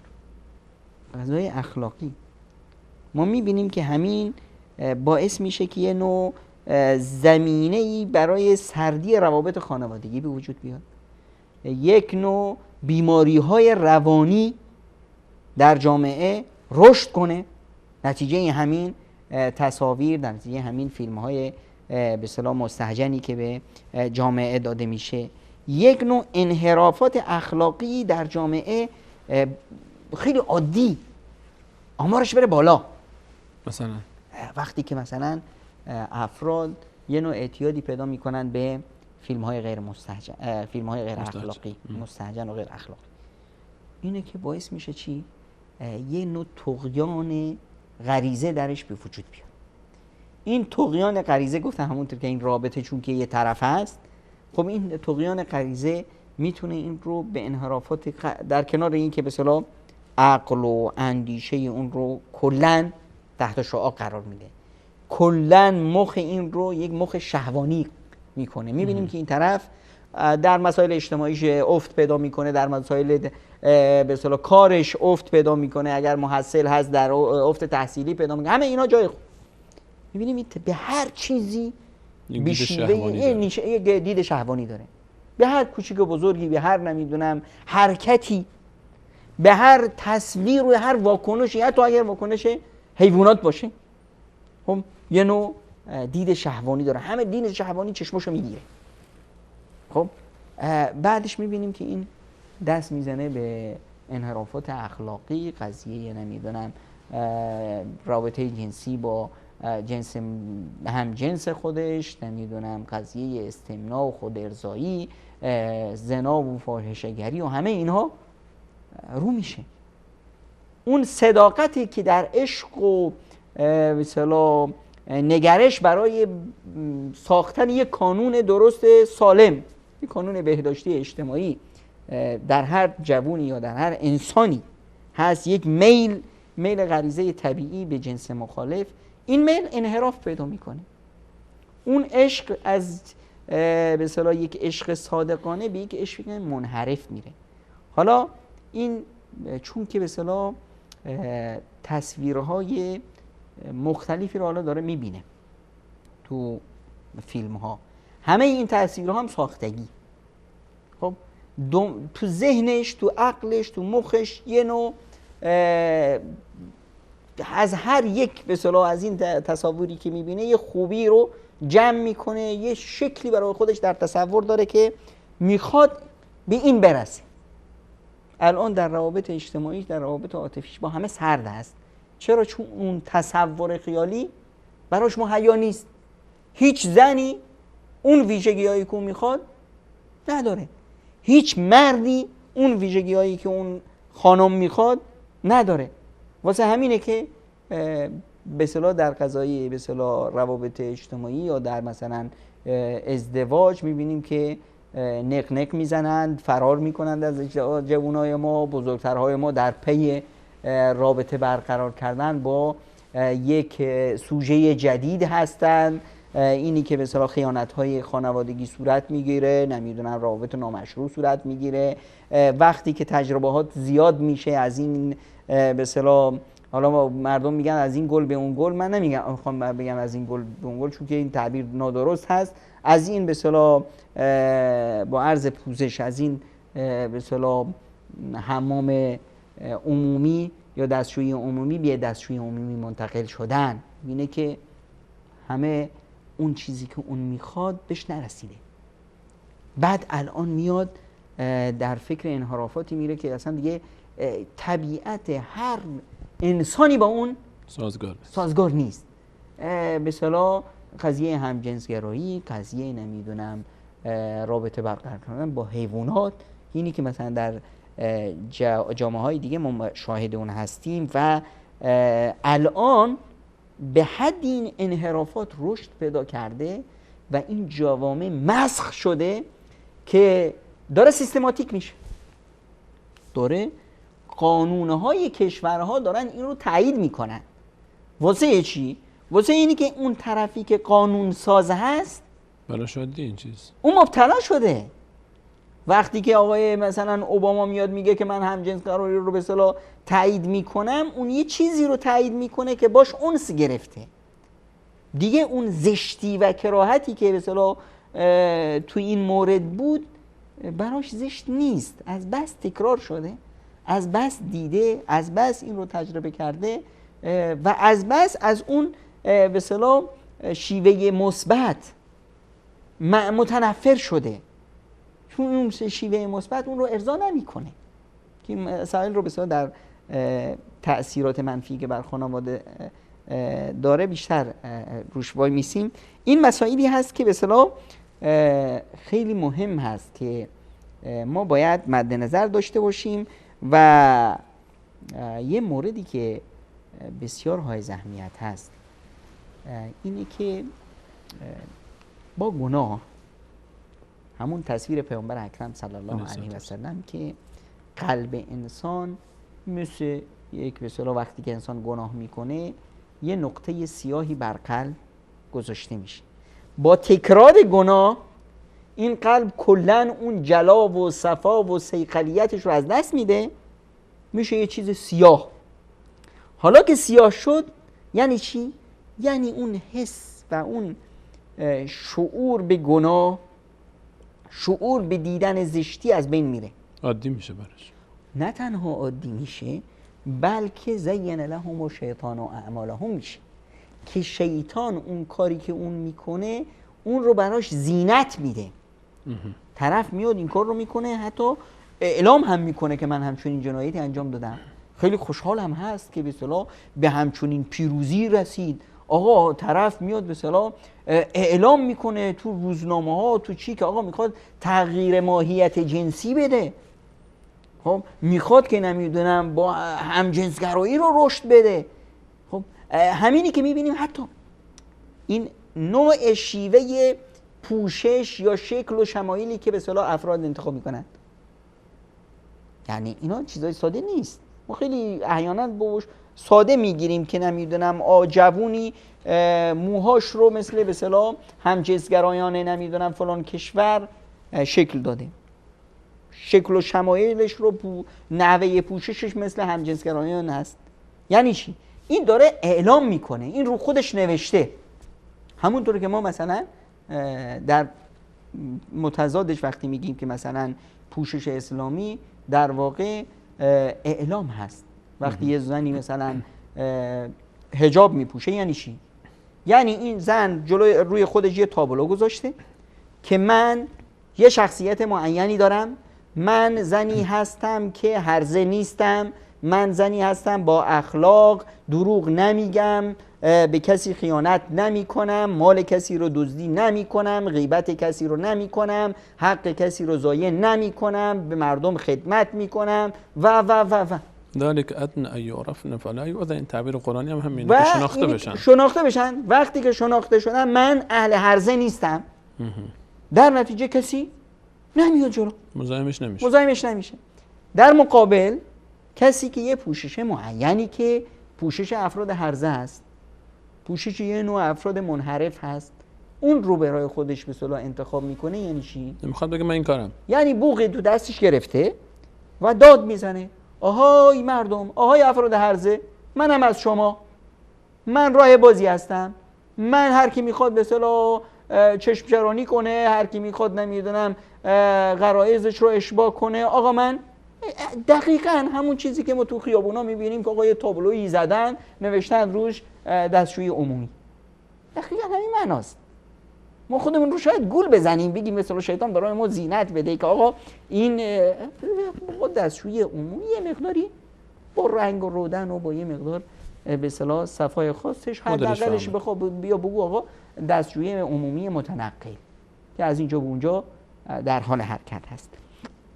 یه موردی که به اصطلاح این خودش نتیجه اون هست که این مورد وقتی به وجود میاد که ما همون مکانیزم کنترل داخلی یعنی ایمانمون سست شده، ایمانمون الان به طرف به اصطلاح ضایع شدن میره. پیامبر خدا صلی الله علیه و سلم وقتی میفرمایند که به اصطلاح لا یزنی زانی و هو یزنی و هو مؤمن، امکان نداره که کسی مرتکب فاحشه بشه در حالی که اون مؤمن هست. یعنی چی؟ یعنی در اون لحظه، در اون موردی که به اصطلاح این آقا مرتکب فاحشه میشه، ایمان کلن از اون سلب شده وجود نداره در کالبد این شخص ایمان وجود نداره. اون کسی که نشسته مثلا فیلم مستهجن نگاه میکنه، در این حالت ایمانی اصلا در کالبد اون وجود نداره. ایمان چی است؟ همون مکانیزم است که این رو کنترل میکنه. اگه وجود میداشت این رو کنترل میکرد، این رو باز میداشت. وقتی قرآن کریم میفرمایند که ان الصلاة تنها عن الفحشاء والمنکر، نماز که یک نمادی از این مکانیزم ایمانی داخلی هست، انسان رو از فحشا، منکرات، زشتی ها دور میکنه. حالا طرف از این فحشا، منکرات، زشتی ها دور نمیشه، با اینها انس گرفته یا در یک لحظات خاصی انس داره. در این لحظه خاص، در این ساعت خاص، ایمان در این فرد وجود نداره. واسه همینی که رسول اکرم صلی الله علیه و سلم با تهدید این مسئله رو به ما رو گوشزد میکنن که آقا هر انسانی در هر حالتی که چشم از جهان برمیبنده، در همون حالت روز قیامت محشور میشه. یعنی آقایی که نشسته فیلم مستهجن نگاه میکنه مرد، دقیقاً روز قیامت میاد و جلوی چشمش همون صحنه های زشت هست، داره تماشا میکنه. دقیقاً اون کسی که در حالت فحشا جان میده، دقیقاً روز قیامت میاد در حالت فحشاست. اون کسی که نمیدونم در حالت داره آقا سیگار میکشه، قلیون میکشه، نمیدونم تریاک و مخدرات استعمال میکنه، مرد، روز قیامت میاد سیگار تو دهنش، قلیون تو دهنش، مخدرات تو دهنش. این مکانیزم سستی ایمان و این سخت شدن قلب، مردن قلب، اینا یکی از مواردی است که به اصطلاح همین به اصطلاح دیدن و تماشای فیلم های بد و غیر اخلاقی در افراد جامعه وجود میاره. در کنار اینا یک نوع بیماری های روانی در افراد وجود میاد. وقتی فرد، بیماری روانی عبارت از چی نیست؟ عبارت از یک آن نرمال بودن، نامتعادل بودن، طرف کنترل خودشو دستش نداره، خب همیشه پریشانه، همیشه یه چیزایی اون رو تهدید میکنه، یه چیزایی اون رو نگران کرده، نوعی اکتئاب، نوعی اضطراب، استرس، همیشه با اون همراه هست. همیشه یک مثلا به هر حال انسان وقتی که با یک زشتی خو میگیره، در واقع با شیطان خو گرفته، سیمای شیطانی در اون هویداست. خب این فرد آمادگی برای ارتکاب هر نوع جنایتی رو داره. این فرد آمادگی برای افتادن تو هر نوع باطلاق انحرافی رو داره. خب این فرد با جامعه انس نمیگیره. اولا جامعه همیشه چون با تصرفاتش ناموزونه، همیشه با چشم به اصطلاح دلهوره به این نگاه میکنه که این خیانت، احساس خطر میکنه، احساس خطر ازش میکنه و خود این فرد با جامعه انس نگرفته، اون عطوفت و حس هم نوعی رو از دست داده.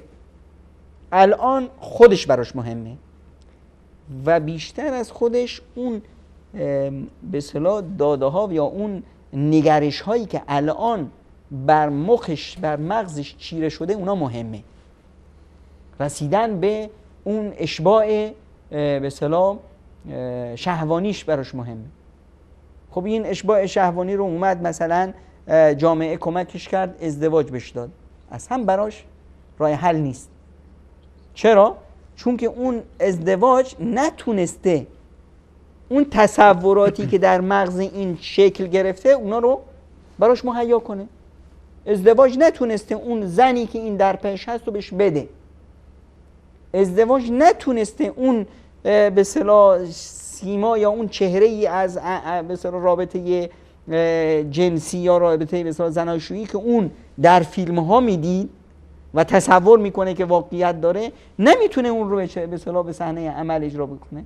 در نتیجه خودش همیشه احساس گناه میکنه، همیشه احساس شکست میکنه، همیشه احساس میکنه که به اصطلاح افت داره، همیشه احساس میکنه که جامعه به اون به شکل به اصطلاح یک انسان شکست خورده نگاه میکنه. همیشه فکر میکنه دیگران همون ایدئالی هستند که اون دیده یا اون تصور میکنه، اون نیست. حالا ببینید در به اصطلاح قضایای اجتماعی عاطفی میبینیم که آمار بسیار بسیار بالایی حرف از چی میزنن؟ حرف از شکست های روابط اجتماعی. آقا نمیدونم زود ارضایی، آقا نمیدونم بیماری های جنسی، بیماری های اینا، در حالی که آمار میگه که آقا 97% اینها وهم هست. حتی همون به اصطلاح حالت نرمال براش نرمال نیست، چون که در تصور اون نرمال یه چیز دیگه است. فکر میکنه که نرمال نیست. بعد از اون چی میشه؟ همیشه دیگه چشم چرانه. خب همیشه زنای دیگر، خانم‌های دیگر از خانم خودش خوشگل‌ترن. همیشه اینطوری است. همیشه به اصطلاح به فکر تجربه کردن یک مورد نمونه دیگه است و شیطان هم گولش میزنه. میبینیم که طرف مثلا با یک خانم بسیار محترم زیبایی ازدواج کرده، روابط اجتماعیش با یک زن پوچ ولگرد نمیدونم صیغه‌ایه که اصلا شکل به میمون بیشتر شباهت داره، اما این چون که با اون به اصطلاح شیطان اون رو اون طرف کشونده، براش خیلی مهم. دیگه هم یه مورد رو گم کرده و اونی که رابطه اون با دیگران بر مبنای نمیدونم همبستگی، احترام، تبادل نمیدونم یه نوع وابستگی داشتن یا نیست. رابطه شهوانی است. میبینیم که همیشه پرخاشگر، دعوا، مرافع، نمیدونم جنجال، حتی در مسائل به اصطلاح رسیدن به اون دستشوی عمومی که در پش هست، اون رو حتی اگه به آسونی بهش برسه قبول نداره، باید دعوایی باشه. چرا؟ چون تو فیلم ها نگاه میکرد که طرف میره مثلا دنبال فساد و فحشا، یه 7 خانه رستمی رو باید طی کنه. این طرف میره مشهد مقدس، آقا چی پیش آخوند نمیدونم یه آلبوم جلو روش میذاره، آقا هر کدومی که هر زار میخوای صیغه. این براش به اصطلاح اشباع کننده نیست. یه هفته کنار امام رضا 10 نفر رو تجربه میکنه، بازم نمیخواد، این کافی نیست. چرا؟ چون که اون ریسک توش نیست، اون نمیدونم پهلوان بازی توش نیست، اون 7 خانه رستم توش نیست. بعد میبینیم که میکشه به چیزی که اون رو جامعه منعش میکنه، عرف اون رو منع میکنه. قضیه مثلا دست یافتن به محارم، عمه و خاله و نمیدونم خواهر و فلان و فلان، این چون که یه صدرایی توش هست که صدرای عرف هست، میخواد این رو بشکنه. خب به این انحراف میفته. بعد تو این انحراف که افتاد میبینه که نه بابا، این همون به اصطلاح تجربه پیشین. بعد میاد دیگه میبینه که میفته بله دنبال نمیدونم همجنس خودش یا دنبال حیوانات. این حالتی که به اصطلاح ما تو جامعه غربی داریم. فکر نکنیم که این بیماری های مهلک و نمیدونم انحرافات فقط ویژه جامعه های غربی هست. یه چاله‌ای هست، یه باطلاقی هست، هر که نزدیکش رفت افتاده توش. حالا میخواد ایرانی باشه، میخواد به اصطلاح روزگاری مسلمون زاده بوده باشه، یا میخواد که به اصطلاح از فرهنگ غرب به اصطلاح در فرهنگ غرب رشد کرده باشه. یه نوع انحرافی هست که هر کی رفت توش افتاده. خیلی ممنون جناب دکتر. واقعا درس صحبت‌های بسیار دردآوری است، اما متاسفانه مجبوریم صحبت کنیم دربارش. به هر حال این زخم رو هرچی بیشتر روش نمک بپاشیم دردآورتر است، ولی بعد به فکر درمانش باشیم، چاره‌ای نیست. و اجازه بدید جناب دکتر میام برنامه کوتاه ببینیم، برمیگردیم ان شاء الله باز در خدمت شما عزیزان خواهیم بود با ادامه موضوع. خذ من أموالهم صدقة تطهرهم وتزكيهم بها وصل عليهم إن صلاتك سكن لهم خذ من أموالهم صدقة تطهرهم وتزكيهم بها خذ من أموالهم صدقة تطهرهم وتزكيهم بها وصل عليهم إن صلاتك سكن لهم والله سميع عليم.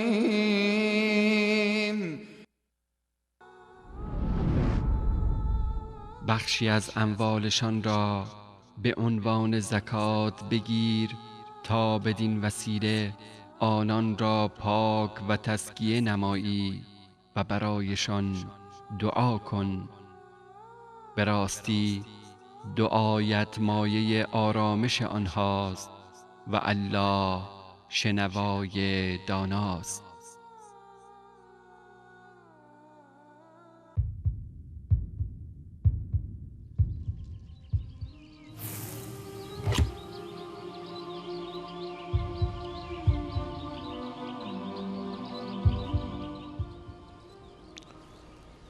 با سلام مجدد خدمت همه شما خوبان و عزیزان. اجازه بدید که بحث رو همینجا نگه داریم. برنامه شما خوبان و جناب دکتر، پیام هایی از طرف بینندگان عزیز دست ما رسیده که به پاسخ به اینها میپردازیم ان شاء الله. حالا چه مرتبط به موضوع این برنامه است و یا بر موضوعاتی که در برنامه‌های گذشته داشتیم ان شاء الله. باز ادامه موضوع بحث تاثیر فیلم های غیر اخلاقی ان شاء الله اجازه بدید که در برنامه بعدی بیشتر درباره صحبت بکنیم. جناب دکتر، بیننده پرسیدن که سلام، من یک خواهر دارم که ازدواج کرده و بچه هم داره، الان یک دوست پسر داره و باهاش در تماسه. شوهرش هم دوست دختر داره. خواهرم نمیدونه که من از این جریان خبر دارم. من چطور اون رو راهنمایی کنم؟ اولا ما باید یک چیزایی که هست به اصطلاح با نام خودش صدا بزنیم. وقتی ما به کلاغ میگیم کبوتر، یعنی اینی که ما اصلا قصه رو اشتباه فهمیدیم. ما چیزی به نام دوست دختر دوست پسر اینجا نداریم. چی میگید اینا رو؟ ما اینجا یه گرگی داریم که اومده این خواهره رو، یه شیطانی داریم که در پوست به اصطلاح انسان این خانواده رو میخواد داغون کنه. همونطوری که در تصویری که رسول اکرم صلی الله علیه و سلم به تصویر کشیدن، اجازه بدید من 2 تا تصویر رو از احادیث پیامبر اکرم صلی الله علیه و سلم اینو بیان کنم. یکی تصویر این شیطوناست که رسول خدا صلی الله علیه و سلم فرمودن که شیطون میاد عرشش رو میزنه رو آب و بسیجی‌هاش بچه‌هاش میان گزارش میدن که آقا چیکار کردی؟ این میاد میگه که من فلان کار کردم، فلان رو با فلانی دعوا انداختم، فلان کار کردم، فلانی رو وسوسه کردم، دزدی کرد. اینا همه اینا رو که میگن، شیطون یعنی به اصطلاح به چشش نمیاد، کار بزرگی نکردن. یعنی تا یه بچه شیطون زبرکی میاد میگه که بله من رفتم خونه فلانی، فلان خانم رو با شوهرش دعوا انداختم. این دیگه شیطون از جاش بلند میشین و بغلش میکنه، میبوسدش، میگه بله کارو تو کردی. یعنی چی؟ یعنی کانون یک خانواده رو به هم ریختن این بزرگترین به اصطلاح بمبی است و بزرگترین کاری است که شیطون میتونه عملیش کنه. چرا؟ چون که پیامدهایی که این داره عمق جامعه رو در خطر میندازه. یه چهره این است. یه تصویر دیگه که برمیگرده به این خواهری که این سوال رو نوشته که به اصطلاح از حکایت اطلاع داره، که اون تصویری است که پیامبر اکرم صلی الله علیه و سلم از جامعه به ما میدن که افراد جامعه مثل افرادی هستن که سوار یک کشتی شدن، در راه حرکت هستن. کشتی هم 2 طبقه است، برخی یا پایین، بعضی یا بالا. اینایی که پایینن چون میرن بالا و نمیدونم آب میگیرن، وضو میگیرن، نماز میخونن، لباساشون رو میشورن، به اصطلاح خودشون رو میشورن، هی میرن بالا و میان، هی میرن بالا و میان، بالا یا هم خوابیدن، استراحت میکنن فلان. اینا احساس میکنن که ما حریم شخصی دیگران رو داریم تجاوز میکنیم بهش، هی میریم عزیزامون رو به اصطلاح اذیتشون میکنیم. اگه ما بیاییم خب آب با ما بیگه نزدیکتره به ما تا به اون بالایا، زیر پای ما آبه، ما بیایم یه سوراخ کنیم اینجا واسه خودمون آب بگیریم، خب خیلی راحت تره برای ما هم برای اون هم دردسری نیست. پیامبر اکرم صلی الله علیه و سلم میفرمایند اگر این کارو کردن، بالایی‌ها شنیدن تق تق تق پایین خبری از دارن سوراخ میکنن، بالایی‌ها گفتن که آقا به ما چه؟ اون جای خودشون رو سوراخ میکنن، هلکو و هلکو جمیعا. پایینی‌ها هم غرق میشن، بالایی‌ها هم غرق میشن. اگه جلوشون رو گرفتن، حتی اگه با داو مرافع باشه، خب هم خودشون نجات پیدا میکنن هم اونا رو نجات میدن. الان این خواهر ما همچین حالتی رو داره. اگه بگه این زندگی اوناست، به من ربط پیدا نمیکنه، چه این شخص یا چه کل افراد جامعه ای که بسیرا یک منکری رو در جامعه میبینن. سکوت کردن، گفتن به ما چه، مسئله اون هست، آزادی اون هست، فلان اون هست. اینجوری به اصطلاح ما بی‌بندوباری رو آزادی معرفی کردیم، همونطور که اینجا گرگ رو به اصطلاح بهش گفتیم دوست دختر یا دوست پسر. اینجا ما اومدیم به اصطلاح پایه‌ریزی کردیم برای یک هلاکت جمیعاً که ما هم میریم اونها هم میرن. آینده ما هم در خطر، آینده اونها هم در خطر. آتیشی که امروز به خونه اون افتاده فردا به خونه من میاد. چرا؟ چون بچه اون فردا میاد خواستگاری بچه من. پس ما همه این جامعه الان در خطره. اینجاست که این خواهر اول بیاد به اصطلاح از شیوه هایی که خودش مناسب میدونه، نه اینکه اینا رو به اصطلاح به جون هم بندازه، بیاد این دو نفر رو از عاقبت زشت کاری که میکنن گوشزد کنه. حالا غیر مستقیم، حالا با یک نوع اهرم‌های بالاتر و دقیق‌تری که دو جامعه هست، با یک نمیدونم افرادی که میتونن موعظه کنن، با دوستایی که میتونن نصیحتشون کنن، با افرادی که به اصطلاح میتونن اینا رو اصلاح کنن. از خطری که به اصطلاح اینا رو تهدید میکنه، خانوادهشون رو تهدید میکنه، اینا رو برحذر رو داد. خب یه مقدار احساس کرد که نیاز به یک اهرم تهدید هست، حتی این رو به اصطلاح به گونه‌ای بهشون برسونن، چون که اینجا غیر مستقیم کار کنن بهتره، چون تا خودشون گود رو نبازن، چون که الان مدیریت دست ایشون است. اگه احیانا یک اشتباهی شد و افتاد به اصطلاح مشخص شد که ایشون به اصطلاح کارشون دخالت میکنه، شاید باش دعوایی بندازن و فلان و اصطلاح از گود برندازن بیرون. خب اینجا نه، سعی کنه با یک حکمت عملی اینها رو از عاقبت کارشون برحذر بداره و خواهرش رو به خصوص چیزی که سبب شده به اصطلاح شوهره منحرف بشه خیلی وقتا خانمه هست. خانمی که نتونسته شوهرش رو خوب اشباع کنه، یعنی من این رو به اصطلاح یک مقداری بذارید سریعتر بگم، خانمی که به اصطلاح همچنین حالتی رو در شوهرش احساس میکنه، باید یک کاری بکنه که شوهر نای نفس کشیدن در خارج رو نداشته باشه. حالا فکر کنم که حکایت واضح هست، چون آقا سلیمانی لبخند درازی میزنن دیگه واضح هست. همون العاقل یکفی الاشاره، انسان عاقل همون اشاره برش کافی است. وقتی که شما به اصطلاح از خونت بیرون میایی و به اصطلاح حتی نون پیاز خیلی خوبی خورده باشی، سیر هم باشی، خیلی نون پیاز به اصطلاح خانمت برات زورکی تو شکمت گذاشته باشه، اومدی بیرون چلو مرغ کسی دیگه هم تو رو اشتها رو باز نمیکنه. من خیلی ممنون. بیننده دیگری پرسیدن که سلام، خسته نباشید خدمت رساله حق. علیکم السلام. شوهرم خیلی دلش خرابه، فکر بد به ذهنش میرسه درباره من، تو رو خدا راهنمایی کنید من چیکار کنم؟ ممنون از برنامه‌ت. اسبابی که باعث شده که شوهر به اصطلاح فکر بد کنه، دقیقاً همچنین سوالی رو خانمی برای من رو فیسبوک فرستاده بود. من چیکار کردم؟ خب سوال از کجا میاد؟ رفتم سری به فیسبوکش زدم، دیدم یه خانم مثلا بی بند و بار. طبیعیه که تو همچنین حالتی میای میدی. وقتی که شما میایید خیلی وقتا ما خودمون انتظارات خیلی بیموریدی داریم. خانمه تو خونش از بوی سیر و پیازش شوهر داره خفه میشه، تا حرفی این میشه که بریم خونه فلانی، بریم بیرون، بریم بازار، میگه 2 ساعت به من وقت بده قربونت برم، میره حموم، ژست میزنه برای خودش، 4 ساعت به اصطلاح چتکه برمیداره خودش رو رنگ رودن میزنه، نمیدونم میره 2 ساعت این لباسو بپوش جلوی آینه وایسا، نه این خوب نیست، اونو بپوش، اونو طبیعیه. طرف میگه که این چه مرگشه؟ این واسه کی داره خودنمایی میکنه؟ پس خواهران این مورد رو ملاحظه کنند. شما در یک جوی هستید که دیگه تو اون جو شوخی بردار نیست.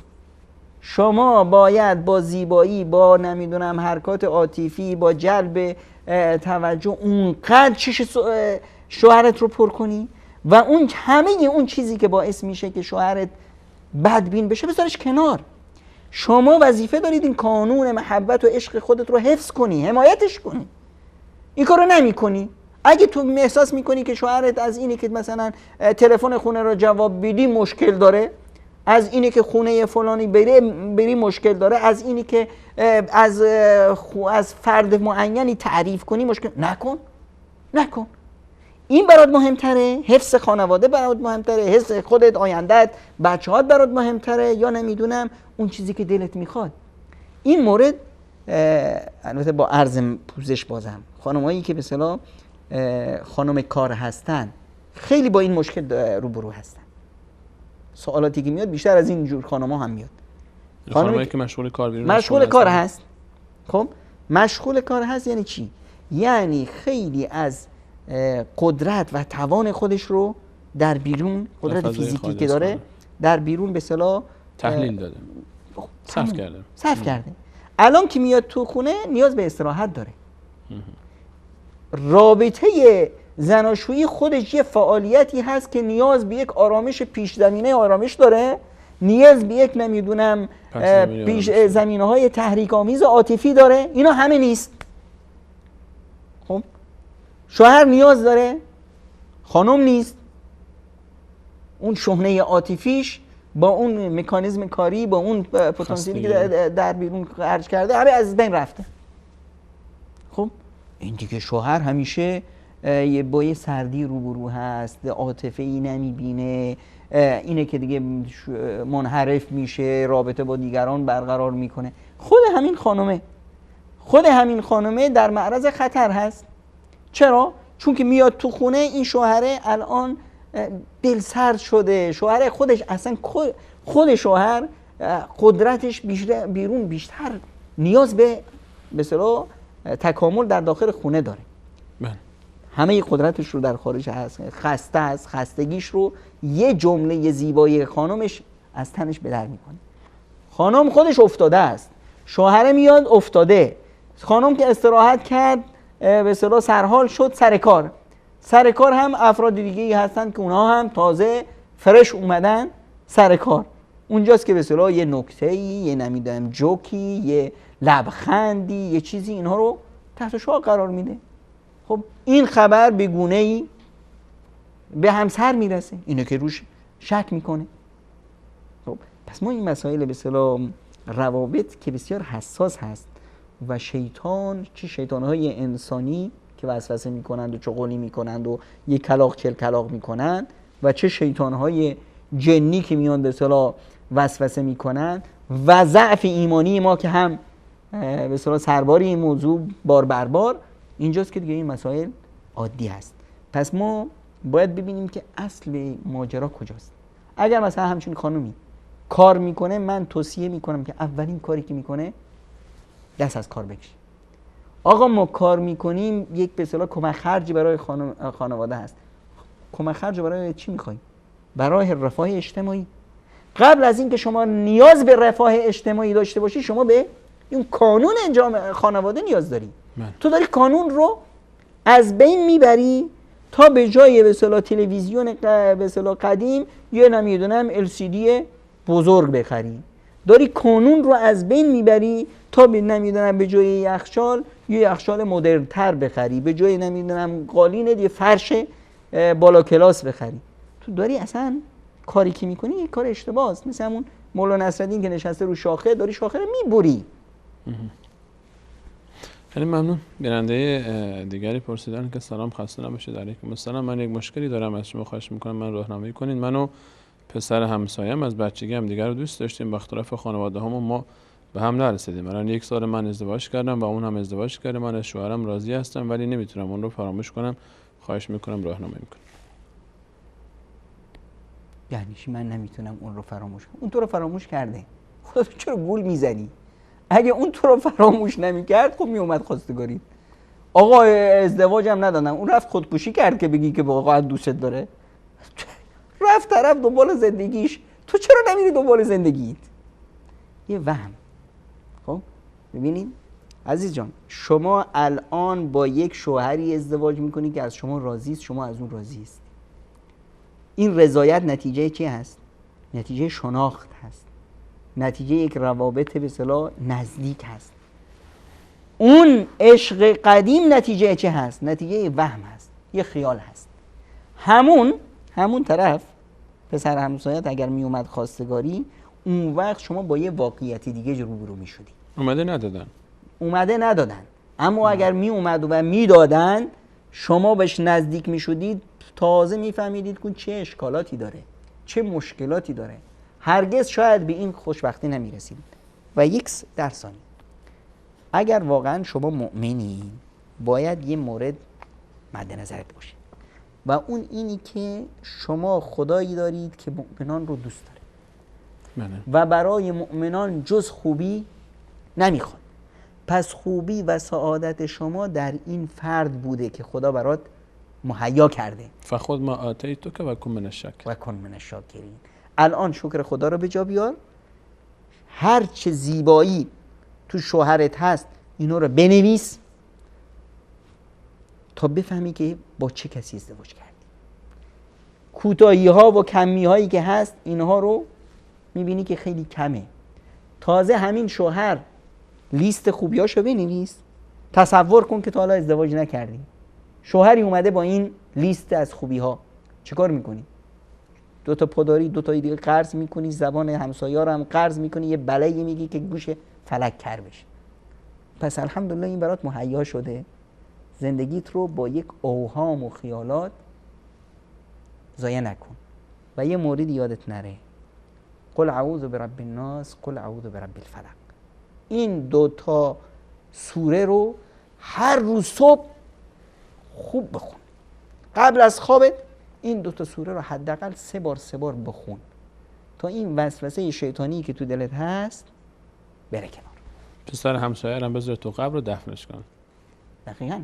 تو خوشبختی خودت رو میخوای یا میخوای که ولو بشی؟ الان میخوای چیکار کنی؟ میخوای پسر همسایه باشه، رابطه برقرار کنی، کل این آبرو و حیثیت و زندگی خودت، فامیلت، همه خیشات، همه رو به باد بدی به خاطر یک هوا و هوس آنی؟ یا میخوای خوشبخت بشی؟ اما دیگه خلاصه کنم، پسر همسایه مرد و سلام. بیننده دیگری پرسیدن که سلام به عزیزانم در وصال حق، علیکم السلام. بنده حدود 2 ماه است که زن و فرزندم رو ندیدم، به خاطر اینکه زنم رو میخواستم کنترل کنم که به راه خطا نرود، زیرا چندین بار دیدم که به اشخاص غریبه پیام میده و به مادرش گفتم، ولی متاسفانه مادر خانمم در زندگی ما دخالت کرد و بین ما جدایی انداخت و در گوش خانمم میخوند که تو کارمندی و نیاز به شوهرت نداری، لطفاً به من بگویید که آیا گناهکارم یا نه، من رو راهنمایی کنید که چیکار باید بکنم. آقای برادر عزیز، اگر الان ما نمیخوام قضاوت کنم چون این حرف شماست، طرف دیگه قضیه رو ما نشنیدیم، طرف اومد با یه چشش تو دستش، نگو که به اصطلاح فلانی بهت ظلم کرده، شاید این طرف 2 تا چشم فلانی رو در آورده باشه.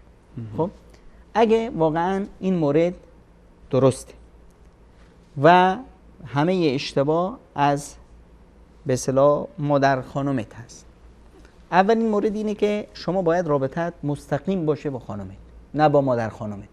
تو با خانمت ازدواج کردی یا با مادر خانمت؟ خب الان که رابطت با خانمت هست، صراحتاً قضیه رو باز کن. هیچ گونه در این مسائل هیچ گونه پرونده‌ای رو بسته نگذار.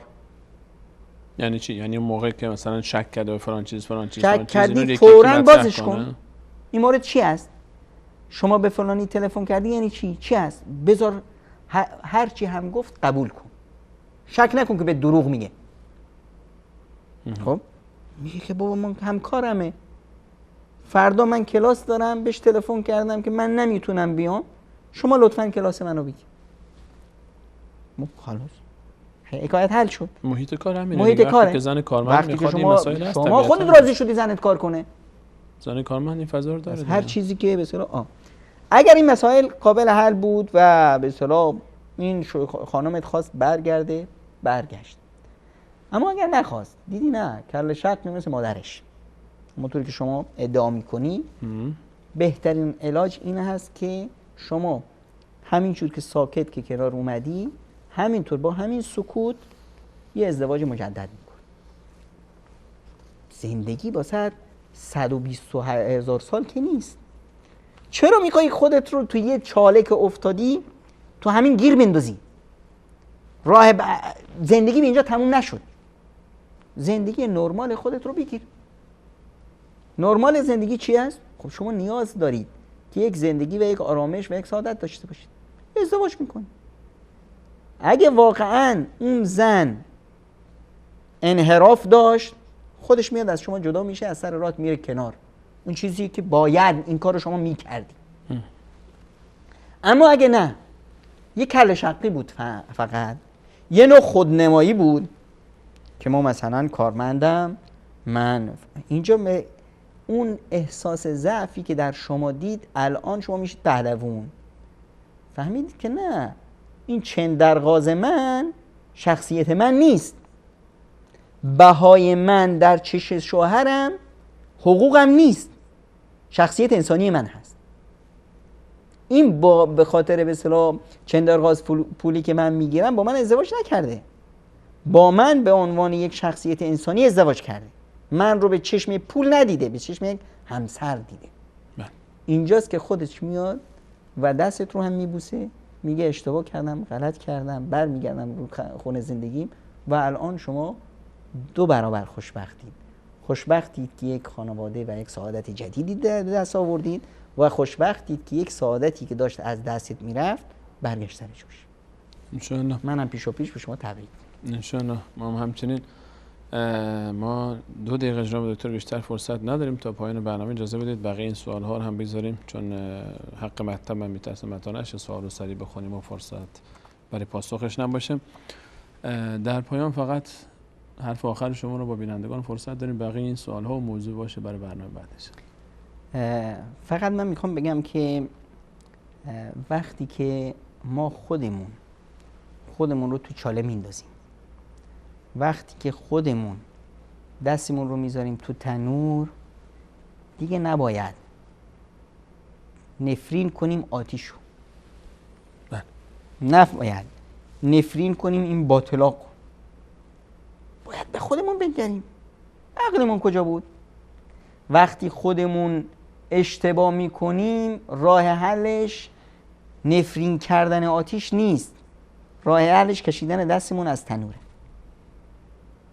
وقتی که ما یه اشتباهی در زندگیمون داریم، وقتی که ما یک مکانیزم کنترل داخلی رو در خودمون ایجاد نکردیم، ما در خطریم.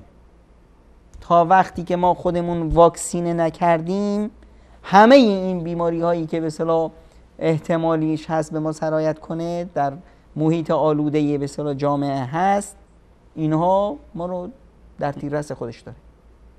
پس تنها و تنها راه اینه که ما مکانیزم داخلی رو ایجاد کنیم، ما رابطمون رو با خدامون درست کنیم، ما رسول خدا صلی الله علیه و سلم رو، شیوه زندگیش رو در زندگیمون داشته باشیم. با شکستن نمیدونم کامپیوتر رو، نمیدونم ریختن و پاره کردن سیم اینترنت و شکستن موبایل نه خودمون اصلاح میشیم، نه همسرمون، نه فرزندامون. خب به چشم نمیدونم شک و مثلا نگاه کردن هر روز موبایل بچه‌هامون رو، دخترامون رو، خانممون رو چک کردن، این راه حل نیست. وقتی که من مکانیزم داخلی رو در خودم، در همسرم، در افراد دیگه ایجاد کردن، دیگه خطری منو تهدید نمیکنه. و یادم هم باشه همون طوری که من میزنم به من خواهند زد. اگه من به زن دیگر به چشم بد نگاه نکنم، به بچه بدی، به دختر کسی به چشم بد نگاه نکنم، به چشم بد به دختر من نگاه نخواهند کرد. اگه من منحرف شدم، بدونم که در راه من هم انحراف خواهد شد. شاید که الله تعالی ما و شما و همه مسلمین را از این فتنه نجات بده. تشکر میکنم جناب دکتر از حضور شما در این برنامه. خیلی ممنون. تشکر ویژه از بینندگان عزیز که تا این لحظه برنامه خودتون رو یاری کردید. همچنین از محمد رفیع عزیز کارگردان و از رفیع جان و منیر احمد و مهندسان الله عزیز در پشت صحنه. تا برنامه بعد همه شما خوبان و عزیزان رو به الله متعال میسپارم. الله یار و نگهدارتون.